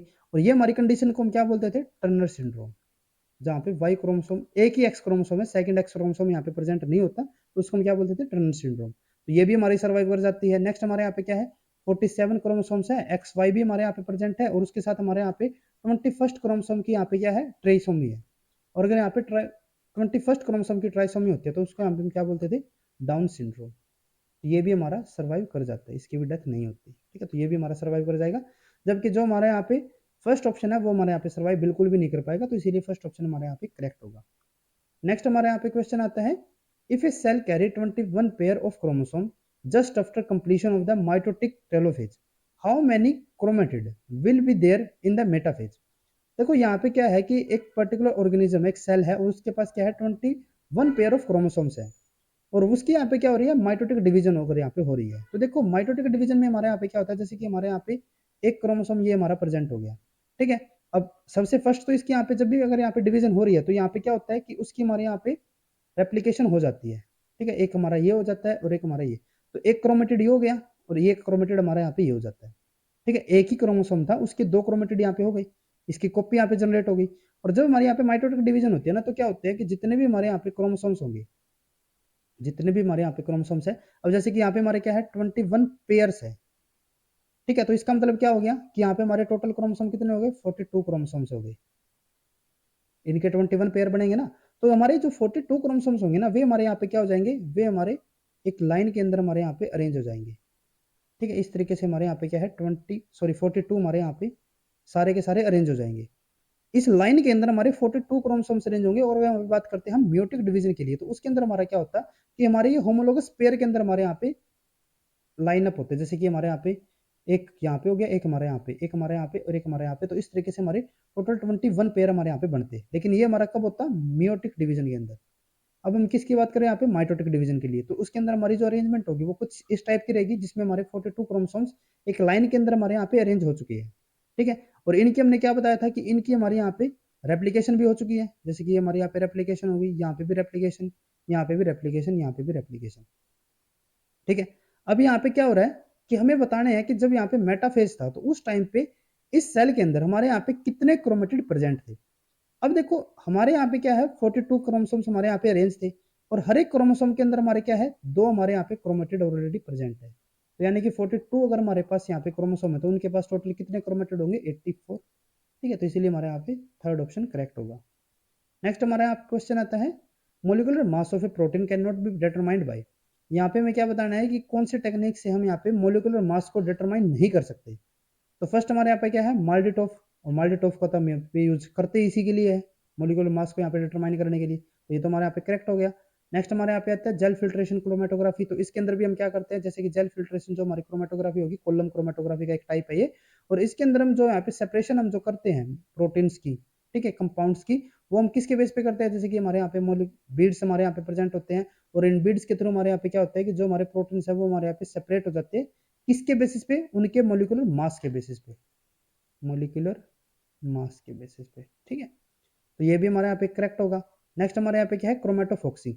क्रोमेटोफॉक्सिंग के अंदर जो हमारा मेजर रोल जो रहता है ना, वो हमारा किसका रहेगा, वो हमारा रहता है यहाँ पे पीआई का, जो चार्ज होगा ना प्रोटीन्स के ऊपर, उनका रोल यहाँ पे मेजर रहेगा। तो इसके अंदर हमारे यहाँ पे जो मोलिकुलर मास है उसका यहाँ पे ज्यादा रोल यहाँ पे हमारा नहीं रहेगा, ठीक है। तो इसीलिए हमारे यहाँ पे हमें क्या बताना था कि कौन सी टेक्निक का हम यहाँ पे यूज नहीं कर सकते, तो क्रोमेटोफॉक्सिंग का हम यहाँ पे यूज नहीं कर सकते मोलिकुलर मास को डिटरमाइन करने के लिए, ठीक है। तो इसीलिए हमारे यहाँ पे जो थर्ड ऑप्शन होगा वो हमारे यहाँ पे करेक्ट होगा। नेक्स्ट यहाँ पे आता है हमारा एसटीएस पेज, और इसके अंदर भी हमारा जो मेजर रोल रहता है वो किसका रहता है, मोलिकुलर मास का, ठीक है। तो इसीलिए हमारे यहाँ पे जो थर्ड ऑप्शन होगा वो हमारे यहाँ पे करेक्ट होगा। नेक्स्ट हमारे यहाँ पे क्वेश्चन है, lack of reactivity to self HLA is known as. अब यहाँ पे क्या है कि जो सेल्फ HLA है ना, अगर उसके साथ यहाँ पे क्या है, लैक ऑफ रिएक्टिविटी है, तो उसको हम यहाँ पे क्या बोलते हैं वो हमें बताना है। देखो जो HLA होता है ना, वो हमारे यहाँ पे क्या होते हैं, ह्यूमन लिम्फोसाइट्स एंटीजेंस, ठीक है। और ये हमारे किसके अंदर हेल्प करते हैं, जो सेल्फ मोलिक्यूल्स होंगे ना उनको रिकॉग्नाइज करने के अंदर। अगर यहाँ पे हमारा HLA क्या हो जाएगा, वो हमारे यहाँ पे लैक ऑफ रिएक्टिविटी अगर यहाँ पे शो कर रहा है, तो उसका मतलब क्या होगा कि जो सेल्फ मोलिक्यूल्स है उनको हम यहाँ पे रिकॉग्नाइज नहीं कर पाएंगे, और उनको अगर यहाँ पे हम रिकॉग्नाइज नहीं कर पाते तो वहाँ पे क्या हो जाता है, ऑटो इम्यून डिजीज हमारे यहाँ पे हो सकती है, ठीक है। हम यहाँ पे जो खुद के मोलिक्यूल है ना उन्हीं के अकॉर्डिंग हम यहाँ पे क्या करेंगे, वहाँ पे हम एंटीबॉडी को जनरेट करना स्टार्ट कर देंगे, ठीक है। तो ये जो हमारे यहाँ पे कंडीशन रहेगी जिसके अंदर हमारे जो ऑटो इम्यून डिजीज हमारे यहाँ पे जनरेट हो जाती है, तो उसी में हमारे यहाँ पे क्या होता है, टॉलरेंस हमारे यहाँ पे इंक्रीज हो जाएगी, ठीक है। उसी को हम यहाँ पे क्या बोलेंगे, टॉलरेंस बोलेंगे। तो इसीलिए हमारे यहाँ पे जो फोर्थ ऑप्शन होगा वही हमारे यहाँ पे करेक्ट होगा। नेक्स्ट हमारे यहाँ पे क्वेश्चन आता है, the frequency of two alleles in a population is 0.19 B, ठीक है, dominant B and 0.81 recessive B. If the population is in the Hardy Weinberg equilibrium, what will be the percentage of heterozygous individual in this population. यहाँ पे हमारे पास क्या है कि दो अलील हमारे पास यहाँ पे प्रेजेंट है। फर्स्ट अलील की यहाँ पे जो फ्रीक्वेंसी है वो हमारी कितनी है, 0.19, और सेकंड जो यहाँ पे अलील है रिसेसिव अलील, उसकी फ्रीक्वेंसी यहाँ पे है 0.81। अब यहाँ पे हमें फ्रीक्वेंसी किसकी बतानी है, हेटेरोजाइगस इंडिविजुअल्स की। अगर हम यहाँ पे हेटेरोजाइगस इंडिविजुअल्स की अगर हम यहाँ पे फ्रीक्वेंसी की अगर हम यहाँ पे बात करते हैं, तो उसका हमारे यहाँ पे फॉर्मूला क्या होगा, जो हमारे 2p पी हमारा यहाँ पे क्या हो गया, जैसे कि इसकी हमारे यहाँ पे फ्रीक्वेंसी क्या, वो हमारे यहाँ पे क्या हो जाता है, जो हमारा रिसेसिव है उसकी फ्रीक्वेंसी। तो यहाँ पे हमारा आंसर क्या आ जाएगा, 2 इंटू 0.19 इंटू 0.81, ठीक है। और अगर हम यहाँ पे इनको सोल्व करके चलते हैं तो ये हमारा किसके इक्वल आएगा, लगभग 0.78, और ये हमारा किसके अकॉर्डिंग हो जाता है, 0.31। और अगर हम यहाँ पे इसको परसेंट में अगर हम कन्वर्ट करेंगे तो ये हमारा क्या हो जाएगा, 31%, ठीक है। तो इसीलिए हमारे यहाँ पे जो थर्ड ऑप्शन होगा वही हमारे यहाँ पे करेक्ट होता है। नेक्स्ट हमारे यहाँ पे क्वेश्चन आता है, which one of the following intermediate filament protein is present in the nucleus. यहाँ पे हमें डिफरेंट टाइप के इंटरमीडिएट फिलामेंट प्रोटीन हमें यहाँ पे गिवन है, और उसके अकॉर्डिंग हमें बताना है कि इनमें से कौन सा हमारा न्यूक्लियस के अंदर हमारा प्रेजेंट होगा, ठीक है। तो सबसे फर्स्ट अगर हम यहाँ पे बात करते हैं विनक्यूलिन के लिए, तो ये हमारा जो विनक्यूलिन है ना वो हमें कहाँ पे देखने को मिलता है, ये हमें देखने को मिलेगा cell to cell, cell to cell और cell ECM, extra cellular matrix, जो हमारे यहाँ पे होता है उसके अंदर, ठीक है। जो हमारे ECM जंक्शन होंगे, सेल ECM जंक्शन, उनके अंदर यहाँ पे हमें देखने को मिलता है। तो ये तो हमारे यहाँ पे न्यूक्लियस के अंदर तो प्रेजेंट नहीं होगा, ये हमारे यहाँ पे क्या हो जाएगा, इनकरेक्ट हो जाएगा। नेक्स्ट हमारे यहाँ पे है लेमिन। लेमिन जो हमारा होता है ना, ये हमें कहाँ पे देखने को मिलता है, न्यूक्लियर लेमिना के अंदर, न्यूक्लियर लेमिना के अंदर ये हमारा प्रेजेंट होगा। और न्यूक्लियर लेमिना हमारा कहाँ पे, अगर मैं यहाँ पे इसकी पर्टिकुलर पोजीशन की अगर मैं बात करें, तो जो हमारी न्यूक्लियर लेमिना होती है ना, ये हमारी कहाँ पे होती है, जो इनर न्यूक्लियर मेम्ब्रेन होगी, ठीक है। तो इसीलिए हमारे यहाँ पे जो सेकंड ऑप्शन होगा वही हमारे यहाँ पे करेक्ट होगा। नेक्स्ट उसके बाद हमारे यहाँ पे आता है नेस्टिन। नेस्टिन जो हमारा होता है ना, वो हमें कहाँ पे देखने को मिलेगा, ये हमें neural stem cells, stem, neural stem cells और प्रोजेनिटर सेल्स के अंदर ये हमें यहाँ पे देखने को मिलता है, ठीक है। तो ये भी हमारे यहाँ पे इनकरेक्ट हो जाएगा। नेक्स्ट हमारे यहाँ पे है लेमिनिन, और लेमिनिन जो हमारा होता है ये भी हमारा क्या होता है, एक एक्स्ट्रा सेलुलर मैट्रिक्स का हमारा एक मेजर कंपोनेंट यहाँ पे होता है, ठीक है। तो ये भी हमारे यहाँ पे इनकरेक्ट हो जाएगा। तो यहाँ पे हमारा जो करेक्ट ऑप्शन आता है वो हमारे यहाँ पे कौन सा हो रहा है, जो हमारे यहाँ पे सेकंड ऑप्शन रहेगा। ठीक है, नेक्स्ट उसके बाद हमारे यहाँ पे क्वेश्चन आता है, all the DNA strand of a cell containing 4 chromosomes are labeled. After one division how many chromosome in the daughter cell will have the label DNA. अब यहाँ पे हमारे पास क्या है कि हमारे पास यहाँ पे एक सेल हो गया, ठीक है, और उसके अंदर हमारे यहाँ पे क्या है कि हमारे 4 क्रोमोसोम प्रेजेंट थे। ठीक है, जैसे कि हमारे पास एक ये वाला सेल हो गया और इसके अंदर हमारे यहाँ पे क्या है, 4 क्रोमोसोम हमारे पास यहाँ पे प्रेजेंट हो गए। अब जैसे कि ये एक हमारे यहाँ पे हो गया, सेकंड, थर्ड और ये फोर्थ। अब हमें पता है कि एक क्रोमोसोम के अंदर हमारे डबल स्ट्रैंडेड डीएनए हमारे यहाँ पे होगा, और जिसके जो दोनों के दोनों स्ट्रैंड है ना वो हमारे यहाँ पे क्या है, रेडियो लेवल हमने यहाँ पे कर दिए। ये भी हमने यहाँ पे रेडियो लेवल कर दिया, ये भी हमने यहाँ पे रेडियो लेवल कर दिया। ठीक है, अब हमें क्या बताना है कि जब यहाँ पे एक डिवीजन हो चुकी है, after one division how many chromosome in the daughter cell, एक डॉटर सेल यहाँ पे जब जनरेट हुई होगी तो उसके अंदर हमारे यहाँ पे कितने क्रोमोसोम, ठीक है, यहाँ पे हमारे लेबल्ड होंगे, वो हमें यहाँ पे बताना है। अब देखो हमने सिंपली क्या पढ़ा था कि जो हमारे यहाँ पे डीएनए रेप्लिकेशन होती है वो हमारी कैसी नेचर की होती है, सेमी कंजर्वेटिव नेचर की होगी। इसका मतलब क्या हो गया कि जैसे कि हमारे यहाँ पे एक हमारे पास ये वाला डीएनए स्ट्रैंड है, ठीक है, एक हमारे पास ये वाला डीएनए स्ट्रैंड है, एक हमारा ये वाला है, एक हमारा ये वाला, तो टोटल हमारे पास यहाँ पे 4 क्रोमोसोम प्रेजेंट हो गए। ठीक है, और इनके क्या है कि सारे के सारे हमारे जो स्ट्रैंड है ना वो हमारे यहाँ पे कैसे है, रेडियो लेवल हो गए। ठीक है, तो अगर यहाँ पे इनकी रेप्लिकेशन जब होगी तो यानी कि दोनों के दोनों हमारे स्ट्रैंड ये क्या हो जाएंगे, सेपरेट हो जाएंगे। ये हमारे यहाँ पे सेपरेट हो गया, ये हमारे यहाँ पे हो गया। सिमिलरली ये भी हमारे सेपरेट हो जाएंगे, ये भी सेपरेट होंगे, ये भी सेपरेट हो जाएंगे। तो जब यहाँ पे इनकी सेपरेशन हुई तो उनके अंदर हमारा क्या है कि एक तो हमारे यहाँ पे रेडियो लेवल है डीएनए स्ट्रैंड, और दूसरा हमारे यहाँ पे रेडियो लेवल नहीं होगा।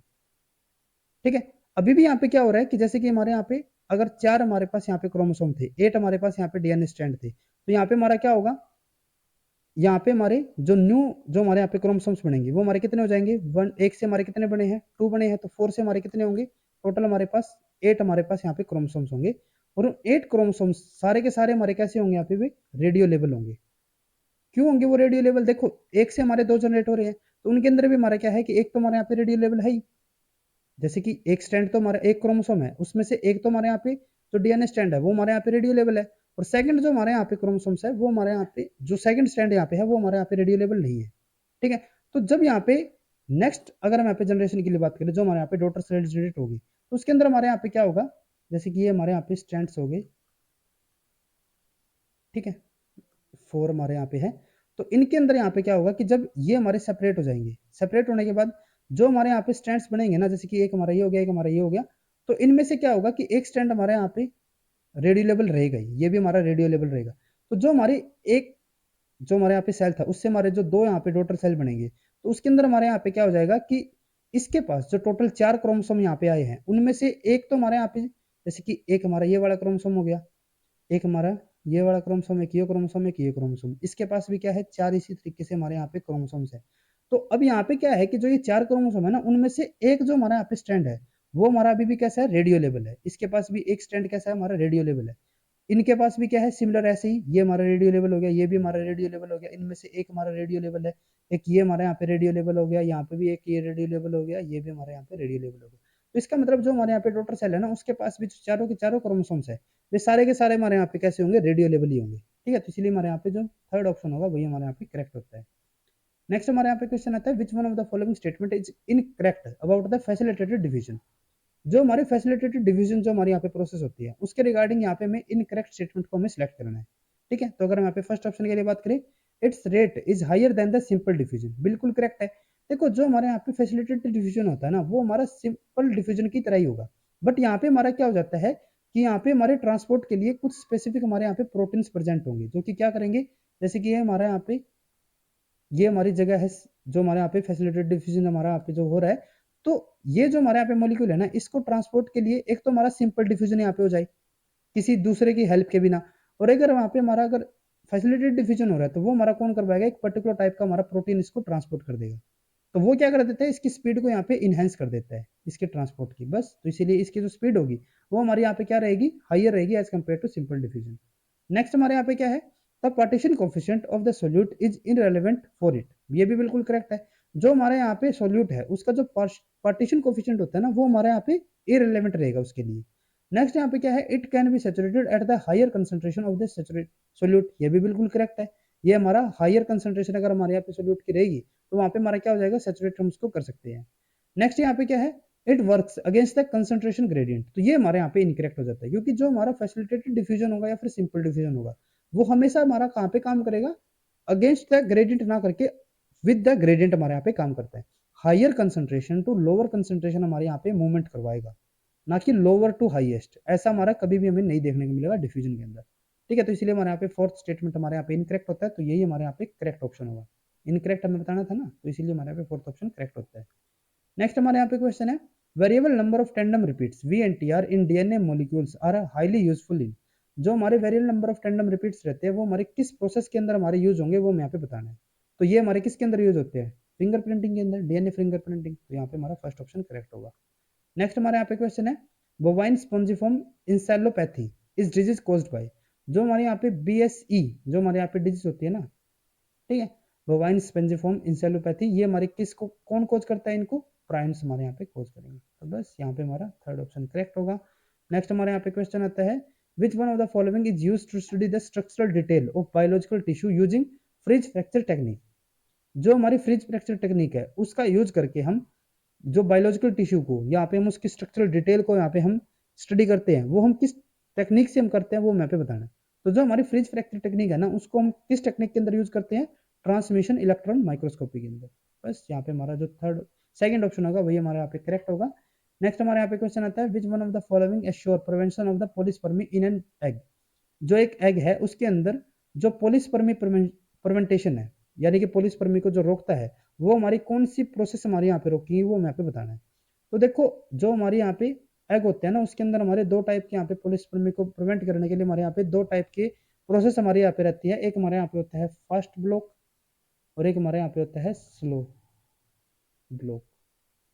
ठीक है, तो जो स्लो ब्लॉक होता है ना उसके लिए हमारे यहाँ पे जो प्रोसेस होती है उसको हम यहाँ पे क्या बोलते हैं, उसको हम बोल देंगे यहाँ पे कोर्टिकल रिएक्शन।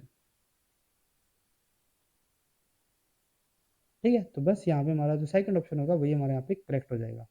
नेक्स्ट हमारे यहाँ पे क्वेश्चन आता है, cytotoxic T cells generally recognise antigen in association with, ये हमारा एक मेमोरी बेस्ड क्वेश्चन हो गया, जो हमारे साइटोटॉक्सिक टी सेल्स होंगे वे हमारे किसको रिकॉग्नाइज करते हैं, क्लास 1 MHC डिटर्मिनेंट्स को। बस यहाँ पे हमारा सेकंड ऑप्शन करेक्ट हो जाता है। नेक्स्ट हमारे यहाँ पे क्वेश्चन है, with reference to the protein precipitation by organic solvent which one of the following statement is correct, यहाँ पे हमें प्रोटीन प्रेसिपिटेशन के रिगार्डिंग जो हमारे ऑर्गेनिक सॉल्वेंट से हम यहाँ पे करते हैं तो उसके रिगार्डिंग यहाँ पे हमें करेक्ट स्टेटमेंट को सिलेक्ट करना है। तो फर्स्ट ऑप्शन हमारे यहाँ पे क्या है, it is not influenced by the pH, तो ये तो हमारे यहाँ पे बिल्कुल करेक्ट स्टेटमेंट होता है, क्योंकि जो हमारे यहाँ पे प्रोटीन प्रेसिपिटेशन होती है ना वहाँ पे हमारी जो हाइड्रोफोबिक जो हमारे यहाँ पे इंट्रैक्शन होती है वो हमारे यहाँ पे इंपॉर्टेंट रोल प्ले करेगी, सिग्निफिकेंट रोल यहाँ पे प्ले करती है, तो वो हमारे यहाँ पे पीएच से ज्यादा इन्फ्लुएंस उसके ऊपर नहीं होता। ठीक है, तो इसीलिए यही हमारे यहाँ पे ऑप्शन करेक्ट होगा। नेक्स्ट हमारे यहाँ पे क्या है, it is dependent on the charge in the dielectric constant, तो ये हमारे यहाँ पे इनकरेक्ट हो जाता है, क्योंकि ये हमारी जो डाइलेक्ट्रिक कांस्टेंट है उन टेम्परेचर उनके ऊपर यहाँ पे हमारा इसका कोई इफेक्ट ज्यादा नहीं होता, तो अगर हम उसके अंदर यहाँ पे कोई भी चेंजेस कर रहे हैं ठीक है तो उससे हमारे यहाँ पे कोई इफेक्ट नहीं होना चाहिए। इन्होंने यहाँ पे क्या बोला, डिपेंडेंट हो, तो हमारे यहाँ पे इसके ऊपर डिपेंडेंट नहीं रहेगी। नेक्स्ट हमारे यहाँ पे क्या है, it is unaffected by the ionic strength, तो ये भी हमारे यहाँ पे क्या हो जाएगा, इनकरेक्ट हो जाता है। ठीक है, जो हमारे यहाँ पे आयनिक स्ट्रेंथ है ठीक है वो हमारे यहाँ पे प्रोटीन प्रेसिपिटेशन को जरूर यहाँ पे इफेक्ट करेगी, क्योंकि वही हमारे यहाँ पे अल्टीमेटली क्या करता है, जो हमारे यहाँ पे हाइड्रोफोबिक इंट्रैक्शन है उसको यहाँ पे इन्फ्लुएंस करेगा। नेक्स्ट हमारे यहाँ पे क्या है, it is independent of the molecular size of the protein, तो ये भी हमारे यहाँ पे क्या हो जाता है, इनकरेक्ट हो जाएगा। ठीक है, क्योंकि यहाँ पे इन्होंने क्या बोला है, ये हमारा इंडिपेंडेंट है मोलिकुलर साइज के ऊपर, तो मोलिकुलर साइज भी यहाँ पे हमारा थोड़ा ज्यादा हम यहाँ पे यूं नहीं कह सकते कि बिल्कुल सिग्निफिकेंट यहाँ पे रोल रहता है मोलिकुलर साइज का, लेकिन यहाँ पे भी इनका एक इंपॉर्टेंट रोल तो यहाँ पे जरूर रहेगा, इसको हम यहाँ पे बिल्कुल इंडिपेंडेंट नहीं बोल सकते। ठीक है, तो इसीलिए ये भी हमारे यहाँ पे ऑप्शन इनकरेक्ट हो जाएगा, तो यहाँ पे हमारा फर्स्ट ऑप्शन ही करेक्ट रहेगा। नेक्स्ट हमारे यहाँ पे क्वेश्चन आता है, an organism exhibit Monod growth with the following growth parameter, u maximum is 0.6 per hour and ks is equal to 4 gram per liter, the specific growth rate mu of the organism at a substrate concentration of 2 gram per liter would be, यहाँ पे मैं Monod growth के according यहाँ पे मैं equation use करके Monod growth equation यहाँ पे मैं क्या बताना है, जो हमारा यहाँ पे स्पेसिफिक ग्रोथ रेट रहेगा वो हमें यहाँ पे बताना है। ठीक है, तो वो हमारा यहाँ पे इसका फॉर्मूला क्या रहेगा, mu not is equal to mu S, ठीक है, इनटू जो हमारे यहाँ पे सबस्ट्रेट कंसंट्रेशन होगी divided by K S plus substrate concentration. ठीक है, तो म्यू एस सॉरी जो म्यू एम यहाँ पे होगा वो हमारे यहाँ पे कितना हो जाता है, मैक्सिमम जो हमारे यहाँ पे ग्रोथ रेट रहेगा वो हमारे यहाँ पे कितना हो जाता है 0.6। सबस्ट्रेट कंसंट्रेशन हमें यहाँ पे क्या दी हुई है, ये हमारे यहाँ पे है 2, ठीक है, डिवाइडेड बाई के एस, ये हमारे यहाँ पे कितना हो जाता है 4 प्लस यहाँ पे हमारा ये 2, ठीक है। तो यहाँ पे हमारा क्या हो जाएगा, ये हमारा 1.2 डिवाइडेड बाई 6, ये हमारा 0.2। तो बस यहाँ पे हमारा जो फर्स्ट ऑप्शन होगा वही हमारे यहाँ पे करेक्ट हो जाएगा। नेक्स्ट हमारे यहाँ पे है what is 10 iota divided by 8, ठीक है। तो अगर हम यहाँ पे इसको एक्सपेंडेड फॉर्म में लिखे तो ये हमारा क्या हो जाएगा 10 into 9 into 8 into 7 into 6 into 5 into 4 into 3 into 2 into 1। 8 के लिए हमारे यहाँ पे क्या हो जाएगा 8 factorial, 8 into 7 into 6 into 5 into 4 into 3 into 2 into 1, ठीक है। तो 8 से अगर हम यहाँ पे काउंट करें जैसे कि 8 7 6 5 4 3 2 1, यहाँ पे भी हमारा वही दिया हुआ है, ये तो हमारे यहाँ पे एक दूसरे से कैंसिल आउट हो जाएंगे, तो हमारे यहाँ पे बचता क्या है 10 इंटू 9 हमारे यहाँ पे बच जाएगा, तो ये हमारा क्या हो जाएगा 90। तो बस यहाँ पे हमारा जो थर्ड ऑप्शन होगा वही हमारे यहाँ पे करेक्ट होगा। बाकी आप यहाँ पे इसको डायरेक्टली भी कर सकते थे, जैसे कि हमारा 12 फैक्टोरियल का हमारे यहाँ पे क्या, इसको हम एक्सपेरिमेंट फॉर्म में लिखेंगे 10 इंटू 9 इंटू यहाँ पे हमारा 8 इंटू 7 इंटू यही हमारा चल रहा है, तो इसको हम यहाँ पे क्या लिख सकते हैं 8 फैक्टोरियल लिख सकते हैं, और नीचे हमारे यहाँ पे 8 फैक्टोरियल हमें दिया ही हुआ है, तो ये तो हमारे यहाँ पे इससे कैंसिल आउट, तो यहाँ पे हमारा क्या आ जाता है 90 आ जाता है, ठीक है। तो यहाँ पे हमारा थर्ड ऑप्शन ही करेक्ट रहेगा। नेक्स्ट हमारे यहाँ पे क्वेश्चन आता है a cricketer has an average of 62 runs after playing 25 innings. How many runs should he score in the next inning so as to increase his average to 65 run.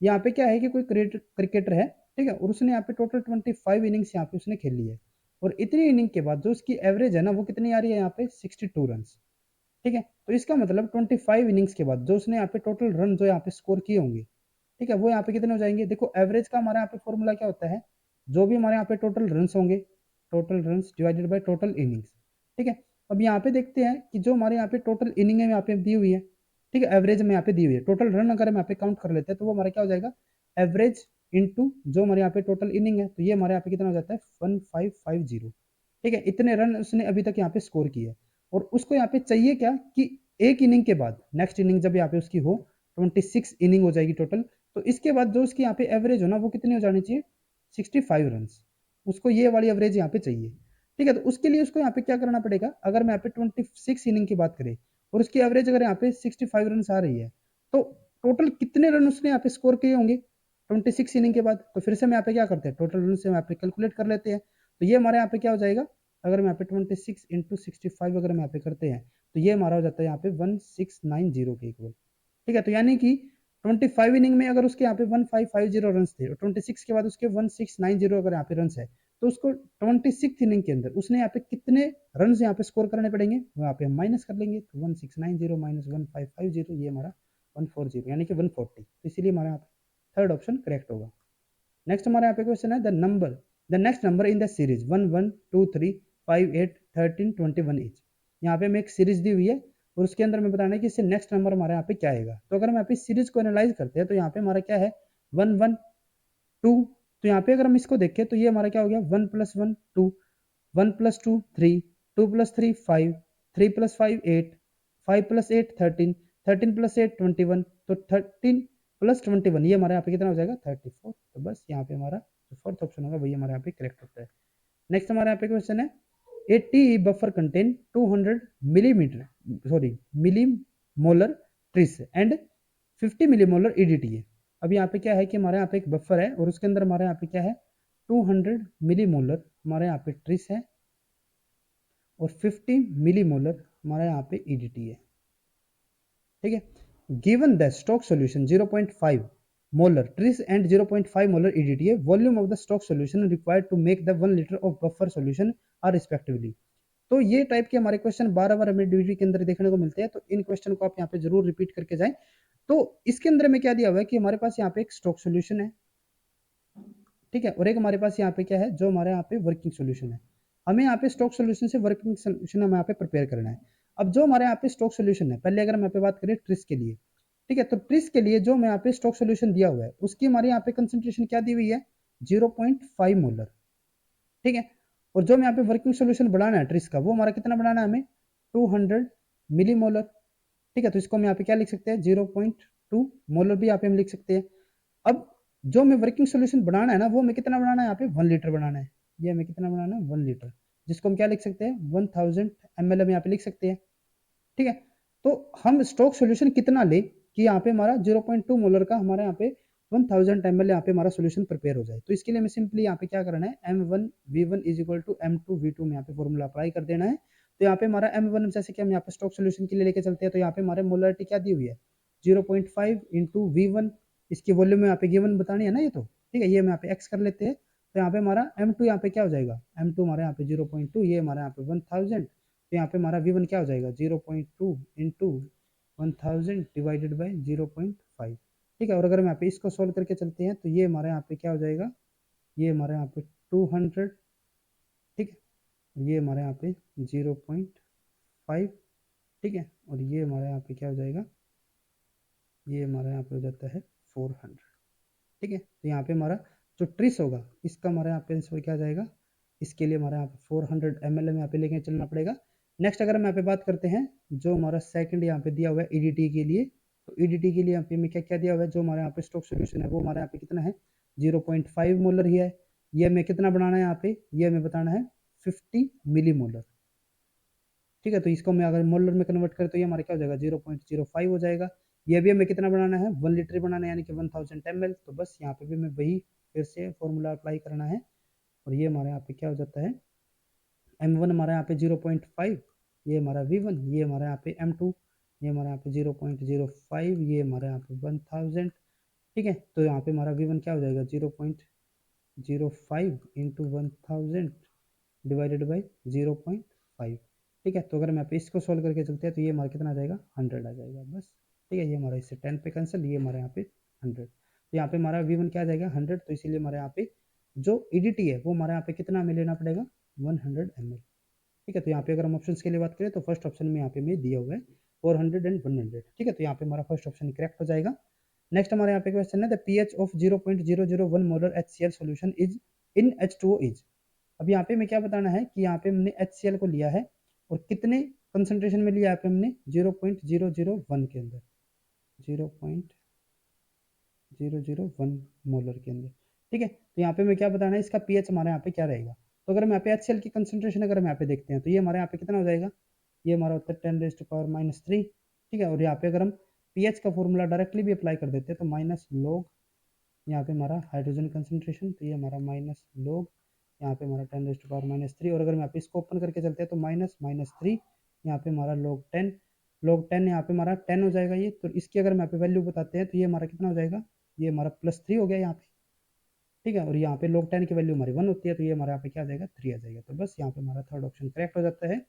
Next हमारे यहाँ पे question आता है to make 2 litre of 0.4 molar HCl how many ml of 28% weight by weight HCl, जिसकी specific gravity यहाँ पे कितने दी हुई है 1.15 इज रिक्वायर्ड। तो यहाँ पे हमें क्या बताना है कि यहाँ पे हमें कितना यहाँ पे हमें सोल्यूशन लेना है, ठीक है, कितने ml में यहाँ पे 28% HCl का हमें यहाँ पे सोल्यूशन लेना पड़ेगा कि यहाँ पे हमारा 0.4 मोलर का 2 लीटर सोल्यूशन हमारा यहाँ पे प्रिपेयर हो जाए, ठीक है। तो इसके लिए यहाँ पे हमें क्या करना पड़ेगा, सबसे पहले अगर हम यहाँ पे बात करें कि हमारा जो मोलैरिटी का जो हमारे यहाँ पे फॉर्मूला होता है मोलैरिटी, ठीक है, तो वो हमारे यहाँ पे क्या होता है, ये हमारा होगा moles per litre of volume, ठीक है, ये हमारा लीटर के अंदर। तो अगर हम यहाँ पे मोल्स कैलकुलेट अगर हम यहाँ पे करते हैं तो ये हमारा क्या हो जाएगा, ये हमारा हो जाएगा यहाँ पे मोलैरिटी इनटू वॉल्यूम। तो यहाँ पे हमारी मोलैरिटी में कितनी यहाँ पे कैलकुलेट करनी है, ये हमारी होनी चाहिए यहाँ पे 0.4, वॉल्यूम हमारे यहाँ पे 2 लीटर, लीटर में हमने बतानी थी ना, तो 2 लीटर में यहाँ पे बनानी है, तो ये हमारे यहाँ पे क्या हो जाएगा 0.8, ये हमारे यहाँ पे मोल्स हो जाते हैं, ठीक है। तो यहाँ पे हमारे जो मोल्स यहाँ पे हमारे जो आ जाते हैं नंबर ऑफ मोल्स, वे हमारे कितने हो गए यहाँ पे 0.8, ठीक है। लेकिन यहाँ पे हमें जो कंसंट्रेशन दी हुई है ना वो हमें किस में दी हुई है 28% के अंदर, ठीक है। तो इसके लिए यहाँ पे क्या करना पड़ेगा, जैसे कि अगर हम यहाँ पे बात करें डेंसिटी के लिए, ठीक है, डेंसिटी का जो हमारे यहाँ पे फॉर्मूला होता है वो हमारे यहाँ पे क्या रहेगा कि जितना भी परसेंट यानी कि mass by volume into specific gravity, ठीक है। तो मास हमारे यहाँ पे कितना होगा, ये हमारा 28 होगा, 100 ml के अंदर होगा, और इसकी स्पेसिफिक ग्रेविटी यहाँ पे कितना हो जाती है 1.15, ठीक है। और अगर हम यहाँ पे इसको सोल्व करके चलते हैं तो ये हमारा कितना हो जाता है 0.3225 के इक्वल, ये हमारे यहाँ पे क्या आ जाती है डेंसिटी आ जाएगी, ठीक है। तो अगर हम यहाँ पे वॉल्यूम के लिए बात करें कि हमने यहाँ पे कितनी वॉल्यूम हमने यहाँ पे जो हमारे यहाँ पे HCl है, ठीक है, कितना ml हमने यहाँ पे इसका सोल्यूशन लिया होगा, तो वो हमारे यहाँ पे क्या हो जाएगा उसके लिए हमारा यहाँ पे हो जाता है जो भी हमारे यहाँ पे नंबर ऑफ मोल्स थे, ठीक है, डिवाइडेड बाय जो भी हमारे यहाँ पे डेंसिटी आ रही थी, ठीक है, इनटू जो भी हमारे यहाँ पे इसका मोलिकुलर वेट होगा HCl का। तो ये हमारे यहाँ पे क्या जाता है, नंबर ऑफ मोल्स हमारे यहाँ पे कितने थे 0.8 था, जो हमारे यहाँ पे मोलिकुलर वेट है वो हमारे यहाँ पे कितना है 36.46, जिसको हम यहाँ पे 36.5 भी हम यहाँ पे लिख सकते हैं, ठीक है। तो ये हमारे यहाँ पे 46 ही लेके चलते हैं, चलो ठीक है। नेक्स्ट हमारे यहाँ पे क्या आ जाएगा, ये हमारे यहाँ पे इसका जो डेंसिटी है वो हमारे यहाँ पे 0.3225, ये हमारे पे अगर हम इसको सोल्व करके चलते हैं तो ये हमारे यहाँ पे आ जाता है 229.168 डिवाइडेड बाई 0.3225, ठीक है। और ये हम यहाँ पे अगर इसको सोल्व करके चलते हैं तो ये हमारे यहाँ पे आ जाता है 90.5 के अराउंड, ठीक है, जो कि हमें यहाँ पे तो 90.7 दिया हुआ है, लगभग इसी के अराउंड हमारा रहता है। तो इसीलिए हमारे यहाँ पे जो फोर्थ सेकंड ऑप्शन होगा वही हमारे यहाँ पे करेक्ट होगा। उसके बाद नेक्स्ट हमारे यहाँ पे क्वेश्चन आता है, two side of a rectangle triangle sorry two sides of a triangle measure 4 centimetre and 7 centimetre, which one of the following can not be measure of the third side.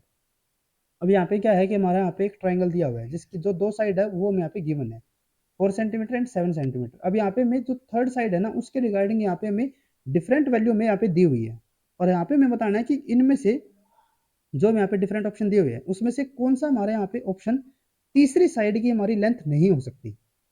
तो देखो जो triangle हमारे होते हैं ना, triangle की ना एक प्रॉपर्टी यहाँ पे होती है, कोई भी हमारा ट्राइंगल हो, किसी भी टाइप का हमारा ट्राइंगल हो, तो उसके अंदर क्या होता है कि किसी भी दो साइड्स की हमारी जो वैल्यू होगी ना, टू साइड्स की जो हमारी वैल्यू होगी उनका जो सम होगा वो कभी भी हमारी थर्ड साइड के इक्वल हमारी नहीं हो सकती, ना उसके इक्वल कभी हो सकती, ना ही उससे कभी ज्यादा हो सकती। जैसे कि अगर मैं यहाँ पे बात करें कि अगर हमारे यहाँ पे 4 और 7 अगर यहाँ पे दिया हुआ है, ये 4 अगर ये 7, और अगर यहाँ पे हमारी जो थर्ड साइड है उसकी वैल्यू अगर हम यहाँ पे 11 कर देते हैं, ठीक है, तो 11 से हमारे यहाँ पे क्या हो जाएगा, तो 4 तो हमारे यहाँ पे यही है पहली साइड, 7 हमारे यहाँ पे यही है, तो ये हमारी इससे ऊपर बिल्कुल जा ही नहीं सकती। अगर हम इसको बिल्कुल इसके साथ लाइन कर देना तो ही हमारे यहाँ पे ये पॉसिबल हो सकता है। जैसे कि ये हमारे यहाँ पे 11 था टोटल, तो 4 ये और 7 ये, तो ये हमारे क्या हो गया बिल्कुल इसके ओवर सुपर इम्पोज होगा, और अगर ये इसके बिल्कुल सुपर इम्पोज हो गया तो ये तो हमारी क्या होगी, एक लाइन ही हो गई यहाँ पे, ट्राइंगल तो हुआ ही नहीं। ट्राइंगल में तो हमारे यहाँ पे क्या होना चाहिए, तीनों साइड में यहाँ पे अलग अलग दिखनी चाहिए, तो ये तो हमारे यहाँ पे पॉसिबल है ही नहीं। तो इसीलिए ट्राइंगल का ना एक रूल होता है कि कभी भी हमारी जो दो साइड्स है ना वो हमारी तीसरी साइड के ना तो कभी इक्वल हो सकती, ना ही उससे कभी ज्यादा हो सकती। जो हमारी थर्ड साइड है सॉरी, जो हमारी थर्ड साइड है ना, ठीक है, वो हमारी ना ही तो दो साइड्स के कभी इक्वल हो सकती और ना ही कभी वे इससे ज्यादा हो सकती है। थर्ड साइड की वैल्यू हमारी दोनों साइड के जो सम है उससे कभी भी ज्यादा नहीं हो सकती, इससे कम ही हमारी हमेशा ये रहेगी, ठीक है। तो इसके अकॉर्डिंग हमारा क्या होता है कि जो हमारी दो साइड अगर यहाँ पे 4 और 7 है, तो जो हमारी थर्ड साइड है वो ना ही तो हमारी कभी 11 हो सकती, ठीक है, और ना ही कभी 11 से ऊपर, ना 12 ना 13 ना 14, वो हमारी कभी भी नहीं हो पाएगी। तो यही हमें यहाँ पे बताया गया है बस। तो यहाँ पे हम ऑप्शंस के लिए अगर बात करें तो फर्स्ट ऑप्शन यहाँ पे हमें क्या दिया हुआ है, 4 दिया हुआ है, और अगर हम यहाँ पे 4 लेके चलते हैं तो उसके अकॉर्डिंग हमारे यहाँ पे क्या रहेगा, जैसे कि ये हमारे यहाँ पे 4 हो जाता है, तो यहाँ पे क्या है कि दो साइड्स की जो हमारी वैल्यू है ना वो कभी भी हमारी थर्ड साइड से हम क्या कर रहे हैं, उससे ना तो ज्यादा ना उसके इक्वल, तो ये हमारे यहाँ पे नहीं हो रहा, तो ये तो हमारे यहाँ पे वैल्यू हो सकती है। नेक्स्ट अगर हम यहाँ पे बात करें 5, तो यहाँ पे अगर हम 5 भी रख देते हैं तो भी हमारे यहाँ पे क्या कंडीशन बन रही है, 4 + 5 9 हो रहा है, तो ये हमारा इससे ज्यादा ही रह रहा है, ये भी हमारा इससे ज्यादा रह रहा है, और ये भी हमारा इससे ज्यादा ही रह रहा है, तो ये भी हमारे यहाँ पे पॉसिबल है। 8 भी हमारे यहाँ पे पॉसिबल हो जाएगा, ठीक है। अगर हम यहाँ पे 8 रख देते हैं तो ये हमारा कितना हो गया 12, जो कि इससे ज्यादा है, ठीक है, और ये भी हमारा इससे ज्यादा हो जाएगा, और ये भी हमारा इससे ज्यादा हो जाएगा, तो ये भी हमारे यहाँ पे पॉसिबल है। लेकिन अगर हम यहाँ पे 11 रख देते हैं तो ये हमारे यहाँ पे क्या हो गया, इन दोनों के इक्वल यहाँ पे हो जाता है, और हमने क्या बताया कि कभी भी हमारी दो साइड की जो वैल्यू है वो तीसरे के इक्वल नहीं होनी चाहिए बस। तो इसीलिए हमारे यहाँ पे जो फोर्थ कंडीशन है वो हमारे यहाँ पे पॉसिबल नहीं है, ठीक है, और यही हमारे यहाँ पे क्या जाएगा, करेक्ट आंसर होगा। नेक्स्ट हमारे यहाँ पे क्वेश्चन है, a boy appear for a test and score 35% but fails by 10 marks, if he scored 46% he would have passed by 12 marks, what is the passing mark। अब देखो यहाँ पे क्या है कि कोई टेस्ट के लिए हमें यहाँ पे कंडीशन दी हुई है कि अगर कोई लड़का यहाँ पे टेस्ट का जितना भी हमारे नंबर का टेस्ट हो रहा है उसका 35% अगर वो स्कोर कर देता है तो भी वो 10% से क्या हो जाता है, फेल हो जाता है। जैसे कि अगर हम यहाँ पे बात करें कि टोटल मार्क्स हमारे यहाँ पे टी है, और उसके अगर वो 35% भी अगर वो यहाँ पे स्कोर कर रहा है, तो वो क्या कर रहा है कि जो उसके पासिंग मार्क है उससे वो कितने नंबर पीछे रह रहा है, 10 मार्क्स, यानी कि पासिंग मार्क से 10 नंबर अभी भी उसके कम रह रहे हैं, ठीक है। तो अगर हम यहाँ पे इसको इक्वेशन में बना के चलते तो ये हमारे यहाँ पे टी, ये हमारे यहाँ पे 35/100, ये हमारे यहाँ पे p-10, तो ये हमारे यहाँ पे क्या होगा 0.35 T is equal to p-10, और यहाँ पे हमारे जो पासिंग मार्क्स हो जाएंगे वो हमारे कितने हो जाएंगे यहाँ पे 0.35 टी + 10, ठीक है। तो ये हमारे यहाँ पे फर्स्ट इक्वेशन आ जाती है, तो फर्स्ट इक्वेशन हमारे यहाँ पे क्या होगा 0.35 टी + 10, ठीक है। सेकंड अगर हम यहाँ पे कंडीशन की बात करें कि अगर वो 46% अगर यहाँ पे वो स्कोर कर देता है 46%, तो यहाँ पे क्या हो जाता है कि जितने पासिंग मार्क्स है ना उससे उसके 12 मार्क्स ज़्यादा हो जाते हैं। ठीक है, अगर वो 46% पर यहाँ पे स्कोर करे तो 12 मार्क्स ज़्यादा, तो यानी कि यहाँ पे क्या हो जाएगा 12 मार्क्स ज़्यादा यहाँ पे उसके आ जाएंगे। ठीक है, तो ये हमारे यहाँ पे क्या हो जाएगा 0.46 T is equal to P plus 12। तो यहाँ पे हमारी इक्वेशन क्या हो जाएगी 0.46 T minus 12। P is equal to हमारे यहाँ पे क्या हो जाएगा 0.46 टी माइनस 12।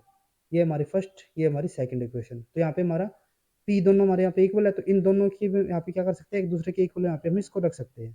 ठीक है, तो यहाँ पे अगर हम दोनों इक्वेशन को एक दूसरे के इक्वल अगर हम यहाँ पे रख देते हैं तो ये हमारे यहाँ पे क्या हो जाएगा, जैसे कि ये हमारे यहाँ पे 0.35 T mine plus 10 is equal to 0.46 T minus 12।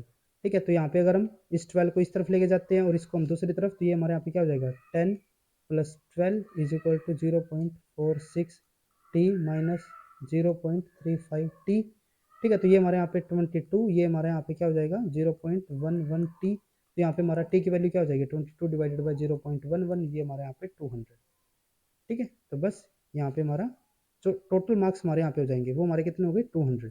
लेकिन यहाँ पे हमें बताना क्या है, पासिंग मार्क यहाँ पे हमें बताने हैं। तो अगर हम यहाँ पे टोटल मार्क्स को इक्वेशन 1 के अंदर रख देते हैं टी की वैल्यू को, तो यहाँ पे हमारे पासिंग मार्क्स आ जाएंगे। जैसे कि अगर हम यहाँ पे पासिंग मार्क हमारे यहाँ पे कितने होते थे, ये हमारा होता था 0.35 टी प्लस 10। तो यहाँ पे हमारा 0.35 टोटल हमारे यहाँ पे 200, ये हमारे यहाँ पे प्लस 10, तो ये हमारे यहाँ पे 70 प्लस 10, ये हमारे यहाँ पे 80। तो बस यहाँ पे हमारा जो पासिंग मार्क्स होंगे वो हमारे क्या हो जाएंगे यहाँ पे 80 मार्क्स। उसके बाद नेक्स्ट हमारे यहाँ पे क्वेश्चन है, stationary car is accelerated at a rate of 5 metre per second square, the distance covered by the car till it reaches the speed of 40 metre per second is. यहाँ पे हमारी कोई स्टेशनरी कार थी, ठीक है, और वो क्या कर रही है, वो हमारी एक्सेलरेट कर रही है 5 मीटर पर सेकंड स्क्वायर के अकॉर्डिंग। और हमें क्या बताना है कि वो कितना डिस्टेंस यहाँ पे कवर कर लेगी जब तक उसकी स्पीड यहाँ पे 40 मीटर पर सेकंड तक पहुंचेगी।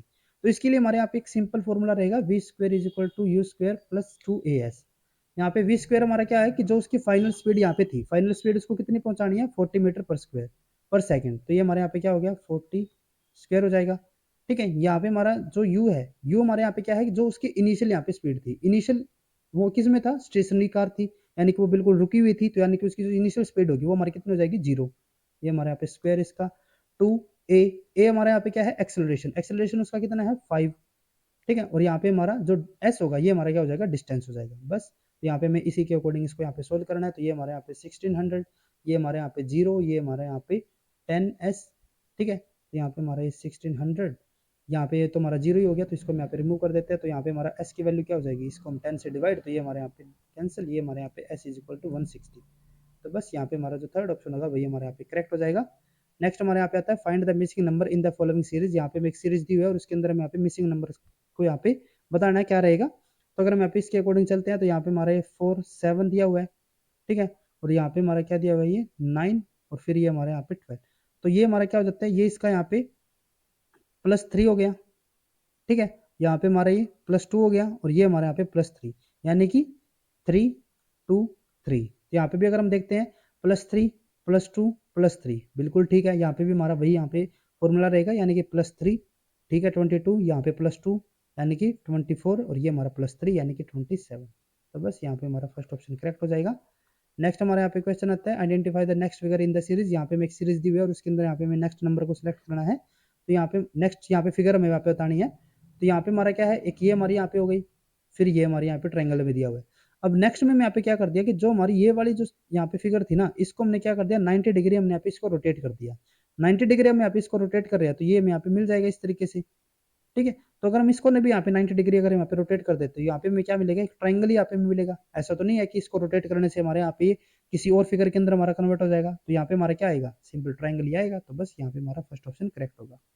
नेक्स्ट हमारे यहाँ पे क्या है, if the total number of the dots on opposite side opposite face of a cubical block is always 9 and no number is repeated, which one of the following figure represent the block। अब यहाँ पे क्या है कि एक हमारा यहाँ पे क्यूबिक ब्लॉक का यहाँ पे दिया हुआ है और उसके अंदर क्या है कि जो अपोजिट हमारी साइड होगी ना, उसके जो टोटल सम होगा वो हमारा कितना होना चाहिए 9 ही होना चाहिए, और कोई भी हमारा नंबर यहाँ पे रिपीट भी नहीं होना चाहिए।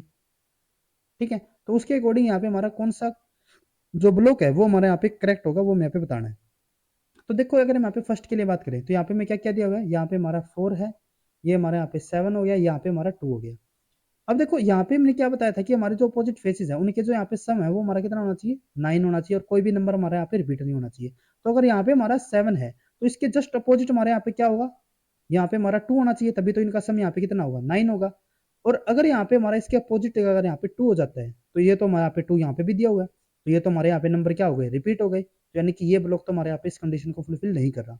नेक्स्ट अगर मैं यहाँ पे बात करें, यहाँ पे मैं 5 दिया हुआ है, यहाँ पे मैं 3, यहाँ पे हमारा 6, फिर से वही कंडीशन, इसके अपोजिट हमारे यहाँ पे क्या होना चाहिए, 3 होना चाहिए, लेकिन 3 तो हमारे यहाँ पे साइड में दिया हुआ है, तो ये भी हमारे यहाँ पे ब्लॉक नहीं होगा। नेक्स्ट हमारे यहाँ पे क्या है, 4, यहाँ पे हमारा 3, यहाँ पे हमारा 2, तो ये हमारे यहाँ पे कंडीशन ठीक हो सकती है, जैसे कि इसके अपोजिट हमारा क्या होगा, 5, 5 हमारा रिपीट नहीं हो रहा, इसके अपोजिट हमारे यहाँ पे क्या होगा, 7, और इसके जस्ट नीचे हमारे यहाँ पे क्या होगा, 6, ये हमारे यहाँ पे बिल्कुल करेक्ट कंडीशन को फॉलो कर रहा है। तो थर्ड ऑप्शन हमारे यहाँ पे करेक्ट होना चाहिए। नेक्स्ट उसके बाद हमारे यहाँ पे है 6, यहाँ पे हमारा 4, यहाँ पे हमारा 5, 5 के अपोजिट क्या होना चाहिए था, 4, यहाँ पे तो 4 ऑलरेडी है ही साइड में, तो ये भी हमारे यहाँ पे करेक्ट नहीं होगा। तो यहाँ पे हमारे जो थर्ड क्यूब है वही हमारे यहाँ पे इस कंडीशन को फुलफिल कर रहा है, तो उसके अकॉर्डिंग जो हमारा सेकंड ऑप्शन होगा वही हमारे यहाँ पे करेक्ट होगा। नेक्स्ट हमारे यहाँ पे क्वेश्चन है, find the missing number in the following series. यहाँ पे मैं एक सीरीज दी हुई है और इसका यहाँ पे हमें मिसिंग नंबर हमें यहाँ पे सिलेक्ट करना है। तो अगर हम यहाँ पे इसके अकॉर्डिंग चलते हैं तो यहाँ पे हमारा क्या है, 1, ये हमारे यहाँ पे 11, तो +10 हो गया, ये हमारे यहाँ पे +15 हो गया, ये हमारे यहाँ पे +20 हो गया, ये हमारे यहाँ पे +25। ठीक है, तो ये हमारा किस अकॉर्डिंग यहाँ पे चल रहा है, 10, 15, 20, 25, तो यहाँ पे हमारा क्या आएगा, 30 आएगा, तो यानी कि 71 + 30, तो यहाँ पे हमारा क्या हो जाएगा, 101, तो यहाँ पे हमारा थर्ड ऑप्शन करेक्ट होगा। नेक्स्ट हमारे यहाँ पे क्वेश्चन है, which one of the following enzyme can be hydrolyse both ester and amide bond.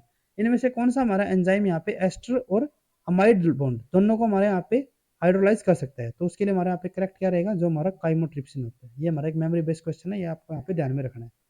Next हमारे यहाँ पे क्वेश्चन आता है, in the citric acid cycle operating under aerobic condition which one of the following is not directly involve. जो हमारा citric cycle होता है उसके अंदर हमारे यहाँ पे कौन सा हमारा इनमें से कंपाउंड हमारा डायरेक्टली यहाँ पे यूज नहीं होगा, वो हमें यहाँ पे बताना है। तो सिट्रिक एसिड साइकिल के अंदर हमारा NAD यूज होता है, FAD भी हमारे यहाँ पे यूज होगा, मोलिकुलर ऑक्सीजन हमारा डायरेक्टली यहाँ पे यूज नहीं होता, और 16 तो हमारे यहाँ पे यूज होता ही है, ये तो हमारा एक इंटरमीडिएट है ही। ठीक है, तो इसीलिए हमारे यहाँ पे जो थर्ड ऑप्शन होगा वही हमारे यहाँ पे करेक्ट होगा। हमें यहाँ पे नॉट इन्वॉल्व बताना था ना, तो ये हमारे यहाँ पे डायरेक्टली इन्वॉल्व नहीं होगा। नेक्स्ट उसके बाद हमारे यहाँ पे है, identify the product obtained when ल्यूसीफेरिन undergo the following reaction. अगर हम यहाँ पे ल्यूसीफेरिन के ऑक्सीजन के प्रेजेंस में, सॉरी ल्यूसीफेरेज के प्रेजेंस में अगर हम यहाँ पे ऑक्सीजन को ऐड कर रहे हैं तो वो हमारा कहाँ पे जाके ऐड होगा, वो यहाँ पे बताना है। ठीक है, तो जो हमारे यहाँ पे एक मेमोरी बेस्ड क्वेश्चन हो जाता है, अगर आपको ये इक्वेशन अगर आपको याद ही तो आप इसको सोल्व कर सकते हो। तो इसके अंदर हमारा क्या होता है कि जो हमारा ऑक्सीजन है ना वो इस सल्फर के ऊपर जाके यहाँ पे बाइंड हो जाता है। तो बस यहाँ पे हमारा जो फर्स्ट होगा वही हमारे यहाँ पे करेक्ट होगा। नेक्स्ट उसके बाद हमारे यहाँ पे क्वेश्चन आता है, in the DNA methylation reaction mediated by the S-एनिडोसाइल methionine methyl transferase the nucleophilic species involved is. जो हमारे यहाँ पे DNA मिथाइलेशन जो प्रोसेस होती है कौन करवाता है, जिसको S-एडेनोसाइल मिथियोनिन मिथाइल ट्रांसफेरेज। तो उसके अंदर जो हमारी यहाँ पे न्यूक्लियोफिलिक जो हमारी यहाँ पे स्पीसीज होती है वो हमारी कौन सी होती है, वो मैं पे बताना है। तो हमारी जो न्यूक्लियोफिलिक स्पीसीज यहाँ पे होती है वो हमारी अमाइन होगी, तो यहाँ पे सेकंड ऑप्शन हमारा करेक्ट हो जाएगा। नेक्स्ट हमारे यहाँ पे आता है, correlation coefficient is a number between. जो हमारा कोरिलेशन कोफिशिएंट होता है वो उसकी जो वैल्यू होती है वो हमारी किन किन के बीच में होती है, कहाँ से कहाँ तक होती है, वो यहाँ पे बताना है। तो जो हमारी कोरिलेशन कोफिशिएंट होता है ना उसके अंदर हमारे दो टाइप की वैल्यू यहाँ पे देखने को मिलती है। एक हमारी होती है पॉजिटिव कोरिलेशन, एक हमारी यहाँ पे होती है नेगेटिव कोरिलेशन। ठीक है, एक हमारी यहाँ पे न्यूट्रल भी हो सकती है जिसके अंदर हमारी जो वैल्यू है वो हमारी बिल्कुल भी किसी दूसरी वैल्यू के ऊपर डिपेंड ना हो। जैसे कि कोरिलेशन कोफिशिएंट हमें क्या बताता है, जैसे कि एक हमारी यहाँ पे ए वैल्यू हो गई, एक हमारी यहाँ पे बी हो गई। अब जैसे कि अगर हम यहाँ पे बात करके चलते हैं कि अगर हम यहाँ पे जैसे कि सपोज करके चलते हैं कि कोई हमारे यहाँ पे प्रोडक्ट है और उसका क्या है कि एक प्रोडक्ट की जो कॉस्ट है वो हमारे यहाँ पे 10 रुपीज है, तो 2 की हमारे यहाँ पे क्या हो जाएगी 20 हो गई, 3 की क्या हो जाएगी यहाँ पे 30 हो गई, 4 की क्या हो गई यहाँ पे 40। तो इसके अंदर क्या है कि एक नंबर हमारे यहाँ पे जब इंक्रीज हो रहा है तो दूसरा नंबर हमारे यहाँ पे क्या हो रहा है, डिक्रीज, ये भी हमारा इंक्रीज हो रहा है। ये जैसे जैसे इंक्रीज हुआ ये भी वैसे वैसे हमारे यहाँ पे इंक्रीज होगा। तो ये हमारा किस रिलेशन में आ जाएगा, पॉजिटिवली कोरिलेशन के अंदर। ये हमारा क्या हो गया, पॉजिटिवली कोरिलेटेड हो गया। ठीक है, तो जो हमारी मैक्सिमम जो यहाँ पे हमारी कोरिलेशन वैल्यू होती है ना वो हमारी यहाँ पे कितनी हो सकती है, +1 तक। अगर +1 हमारे यहाँ पे वैल्यू है तो उसका मतलब क्या होगा कि ये हमारे डायरेक्टली पॉजिटिवली कोरिलेटेड है।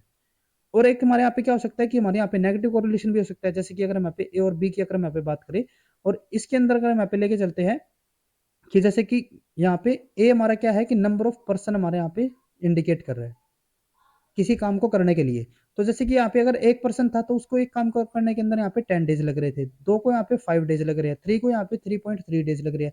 तो जैसे जैसे हम यहाँ पे इस नंबर को इंक्रीज करते जा रहे हैं तो ये हमारे नंबर क्या हो रहे हैं, यहाँ पे डिक्रीज होते जा रहे हैं। ठीक है, तो ये हमारा किस में आ जाएगा, नेगेटिव कोरिलेशन के अंदर। और इसके अंदर भी जो हमारे मैक्सिमम जो यहाँ पे वैल्यू हो सकते हैं ना, वो हमारी क्या होगी, -1। तो यानी कि जो हमारी यहाँ पे कोरिलेशन कोफिशिएंट है वो हमारा कहाँ से कहाँ तक हो सकता है, -1 से लेके +1 तक। तो यहाँ पे हमारा जो फोर्थ ऑप्शन होगा वही हमारा यहाँ पे करेक्ट होगा। उसके बाद नेक्स्ट हमारा यहाँ पे क्वेश्चन है, while making 100 ml of 2 molar NaCl solution, a student left the solution on heating platform, reducing the volume by 50 ml. This solution was diluted 1:100 for use. What is the final concentration of the NaCl in this solution? अब देखो यहाँ पे क्या है कि कोई student था और उसने यहाँ पे 100 ml 2 मोलर NaCl यहाँ पे सोल्यूशन प्रिपेयर किया। यहाँ पे क्या हुआ कि 100 ml यहाँ पे उसने 2 मोलर का एक सोल्यूशन यहाँ पे प्रिपेयर कर लिया। तो यहाँ पे हम ये कैलकुलेट कर लेते हैं पहले कि जो हमारे यहाँ पे स्टूडेंट है उसने यहाँ पे NaCl का कितना वेट यहाँ पे लिया होगा इस सोल्यूशन को प्रिपेयर करने के लिए। तो उसके लिए यहाँ पे हमने आपको फॉर्मूला बताया हुआ है कि वेट टेकन हमारे यहाँ पे किसके इक्वल रहेगा, जो भी हमारे यहाँ पे मोलैरिटी रहेगी, ठीक है, जो भी हमारे यहाँ पे वॉल्यूम रहेगी लीटर के अंदर, ठीक है, और जो भी हमारे यहाँ पे मोलिकुलर वेट होगा ग्राम्स के अंदर। तो यहाँ पे हमारा क्या हो जाएगा, जो हमारा मोलर है वो हमारा कितना है, यहाँ पे 2 मोलर है, वॉल्यूम हमारे यहाँ पे कितनी है 100 ml, और अगर यहाँ पे इसको लीटर में कन्वर्ट करें तो ये हमारा क्या हो जाएगा 0.1 लीटर। और यहाँ पे हमारा मोलिकुलर वेट हमारा कितना हो जाता है, ये हमारा हो जाएगा यहाँ पे 58.44। ठीक है, तो यहाँ पे अगर हम इसको सोल्व करके चलते हैं तो हम अपने कितना वेट यहाँ पे लिया होगा, कितना NaCl यहाँ पे हमने लिया होगा ग्राम्स के अंदर, तो ये हमारा कितना हो जाता है 11.688 ग्राम। ठीक है, इतना हमने सोल्यूशन लिया और हमने 100 ml 2 मोलर NaCl हमने यहाँ पे सोल्यूशन प्रिपेयर कर दिया। अब उसके बाद इन्होंने यहाँ पे क्या बोला हुआ है कि जो स्टूडेंट था ना उसने क्या किया कि इस 100 ml सोल्यूशन को एक हीटिंग प्लेटफॉर्म के ऊपर उसने रख दिया, और जिससे कि क्या हुआ कि जो टोटल वॉल्यूम थी ना वो 50 ml यहाँ पे कम हो गई, वॉल्यूम रिड्यूस्ड बाय 50 ml। तो टोटल यहाँ पे 50 ml तो 100 ml तो थी, जिसमें से 50 ml यहाँ पे क्या हो गई, रिड्यूस हो गई, तो टोटल कितनी बची 50 ml यहाँ पे सोल्यूशन उसके पास बच गया। इस 100 में से 50 तो हमारे यहाँ पे इवेपोरेट हो गया, 50 ml हमारे पास सोल्यूशन यहाँ पे बच गया। और अगर हम यहाँ पे NaCl को अगर हम यहाँ पे इवेपोरेट कर रहे हैं तो उसके अंदर क्या होगा कि जो हमारा वाटर होगा ना सिर्फ वही हमारा यहाँ पे इवेपोरेट होगा, जो हमारा NaCl है वो हमारे यहाँ पे इवेपोरेट नहीं होगा। तो इसका मतलब जितना भी हमारे यहाँ पे वेट है ना वो अभी तक यहाँ पे हमारा यूं का यूं बचा हुआ है। इस 50 ml के अंदर अभी भी हमारा जो NaCl है वो हमारा कितना है 11.688 ग्राम। ठीक है, यहाँ पे हमारा जो टोटल सोल्यूशन है वो हमारा कितना हो गया, यहाँ पे 50 ml हो गया। अब क्या किया हमने कि इस सोल्यूशन को हमने यहाँ पे डाइल्यूट कर दिया 100 टाइम्स। ठीक है, 100 टाइम्स अगर हम यहाँ पे इसको डाइल्यूट करेंगे तो हमारे यहाँ पे जो टोटल वॉल्यूम होगी वो हमारे यहाँ पे कितनी हो जाएगी, ये हमारा 100 से मल्टीप्लाई, तो यहाँ पे हमारा ये 5000 ml, तो ये हमारा कितना हो जाता है 5 लीटर हो गया। तो जो हमारे यहाँ पे जो फाइनल सोल्यूशन है यहाँ पे हमने जो बनाया है 5 लीटर, उसकी यहाँ पे हमें कंसंट्रेशन बतानी है बस। तो यहाँ पे हमारा फिर से यही फॉर्मूला अप्लाई हो जाएगा। अब की बार में यहाँ पे क्या करना है, वेट टेकन में यहाँ पे दिया हुआ है और जो हमारे यहाँ पे मोलैरिटी है वो यहाँ पे कैलकुलेट करनी है। तो बस यहाँ पे हमारा अगर हम इसके अकॉर्डिंग इसको यहाँ पे पुट करके चलते हैं तो वेट टेकन हमारे यहाँ पे क्या हो जाएगा 11.688, ये हमारे यहाँ पे मोलैरिटी में कैलकुलेट करनी है, वॉल्यूम हमारे यहाँ पे 5 लीटर और मोलिकुलर वेट हमारे यहाँ पे 58.44। तो यहाँ पे हमारी मोलैरिटी क्या हो जाएगी 11.688 डिवाइडेड बाई 5 इंटू 58.44। और अगर हम यहाँ पे इसको सोल्व करके चलते हैं तो ये हमारा यहाँ पे आ जाता है 0.04 के इक्वल, और ये हमारा किसके इक्वल हो जाएगा, ये हमारा मोलर में आया है, अगर हम यहाँ पे मोलर को मिली मोलर में कन्वर्ट करेंगे तो ये हमारा क्या हो जाएगा, ये हमारा यहाँ पे 40 मिली मोलर। तो बस यहाँ पे हमारा जो थर्ड ऑप्शन होगा वही हमारे यहाँ पे करेक्ट हो जाएगा। नेक्स्ट हमारे यहाँ पे क्वेश्चन है, the pK of acetic acid is 4.76 at what pH would the concentration of the acetic acid and acetate ion be same।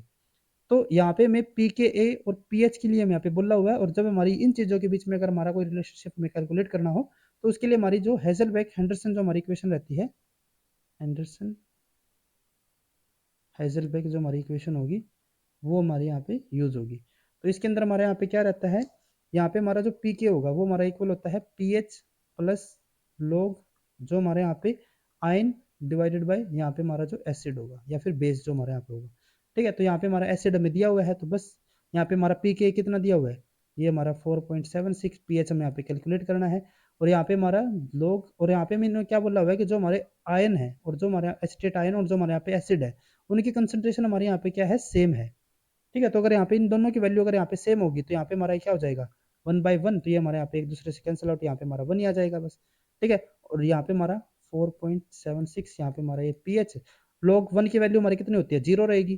ठीक है, तो ये हमारे यहाँ पे 0, इसको मैं यहाँ पे ना भी लिखे तो भी कोई दिक्कत नहीं। तो यहाँ पे हमारा पीएच क्या आ जाएगा, 4.76। तो बस यहाँ पे हमारा फोर्थ ऑप्शन हमारे यहाँ पे करेक्ट होगा। नेक्स्ट हमारे यहाँ पे आता है question, 14 carbon has a half life time of 5760 years. ठीक है, जो हमारे यहाँ पे रेडियो एक्टिव कार्बन जो हमारे यहाँ पे होता है उसकी जो लाइफ टाइम पीरियड है, हाफ लाइफ पीरियड, वो हमारे यहाँ पे कितना है, 5760। अब हमने यहाँ पे क्या किया कि हमने यहाँ पे 100 mg यहाँ पे सैंपल लिया इसी का ही। ठीक है, 100 mg यहाँ पे हमने 14 कार्बन का यहाँ पे हमने सैंपल लिया। अब हमें क्या बताना है, 40 mg sample of 14 carbon will completely disintegrate in, इसको हमें क्या करना है, कंप्लीटली डिसइंटीग्रेट करना है। तो वो हमारा कितने टाइम के अंदर होगा वो हमें यहाँ पे बताना है।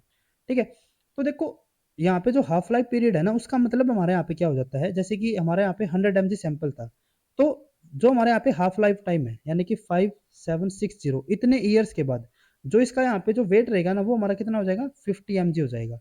उससे नेक्स्ट 5760 के अंदर ये हमारा कितना हो गया, 25। उससे नेक्स्ट में हमारा ये कितना हो जाएगा, 12.5। नेक्स्ट में क्या हो जाएगा, 6.25। उससे नेक्स्ट में हमारा क्या हो जाएगा, 3.125। तो इस तरीके से अगर हम इसको करते रहेंगे ये हमारा क्या होता रहेगा, हाफ होता रहेगा। ठीक है, लेकिन अगर हम इसके हाफ को लेते चलेंगे ना, तो ये हमारा कभी भी डिसइंटीग्रेट हो ही नहीं सकता।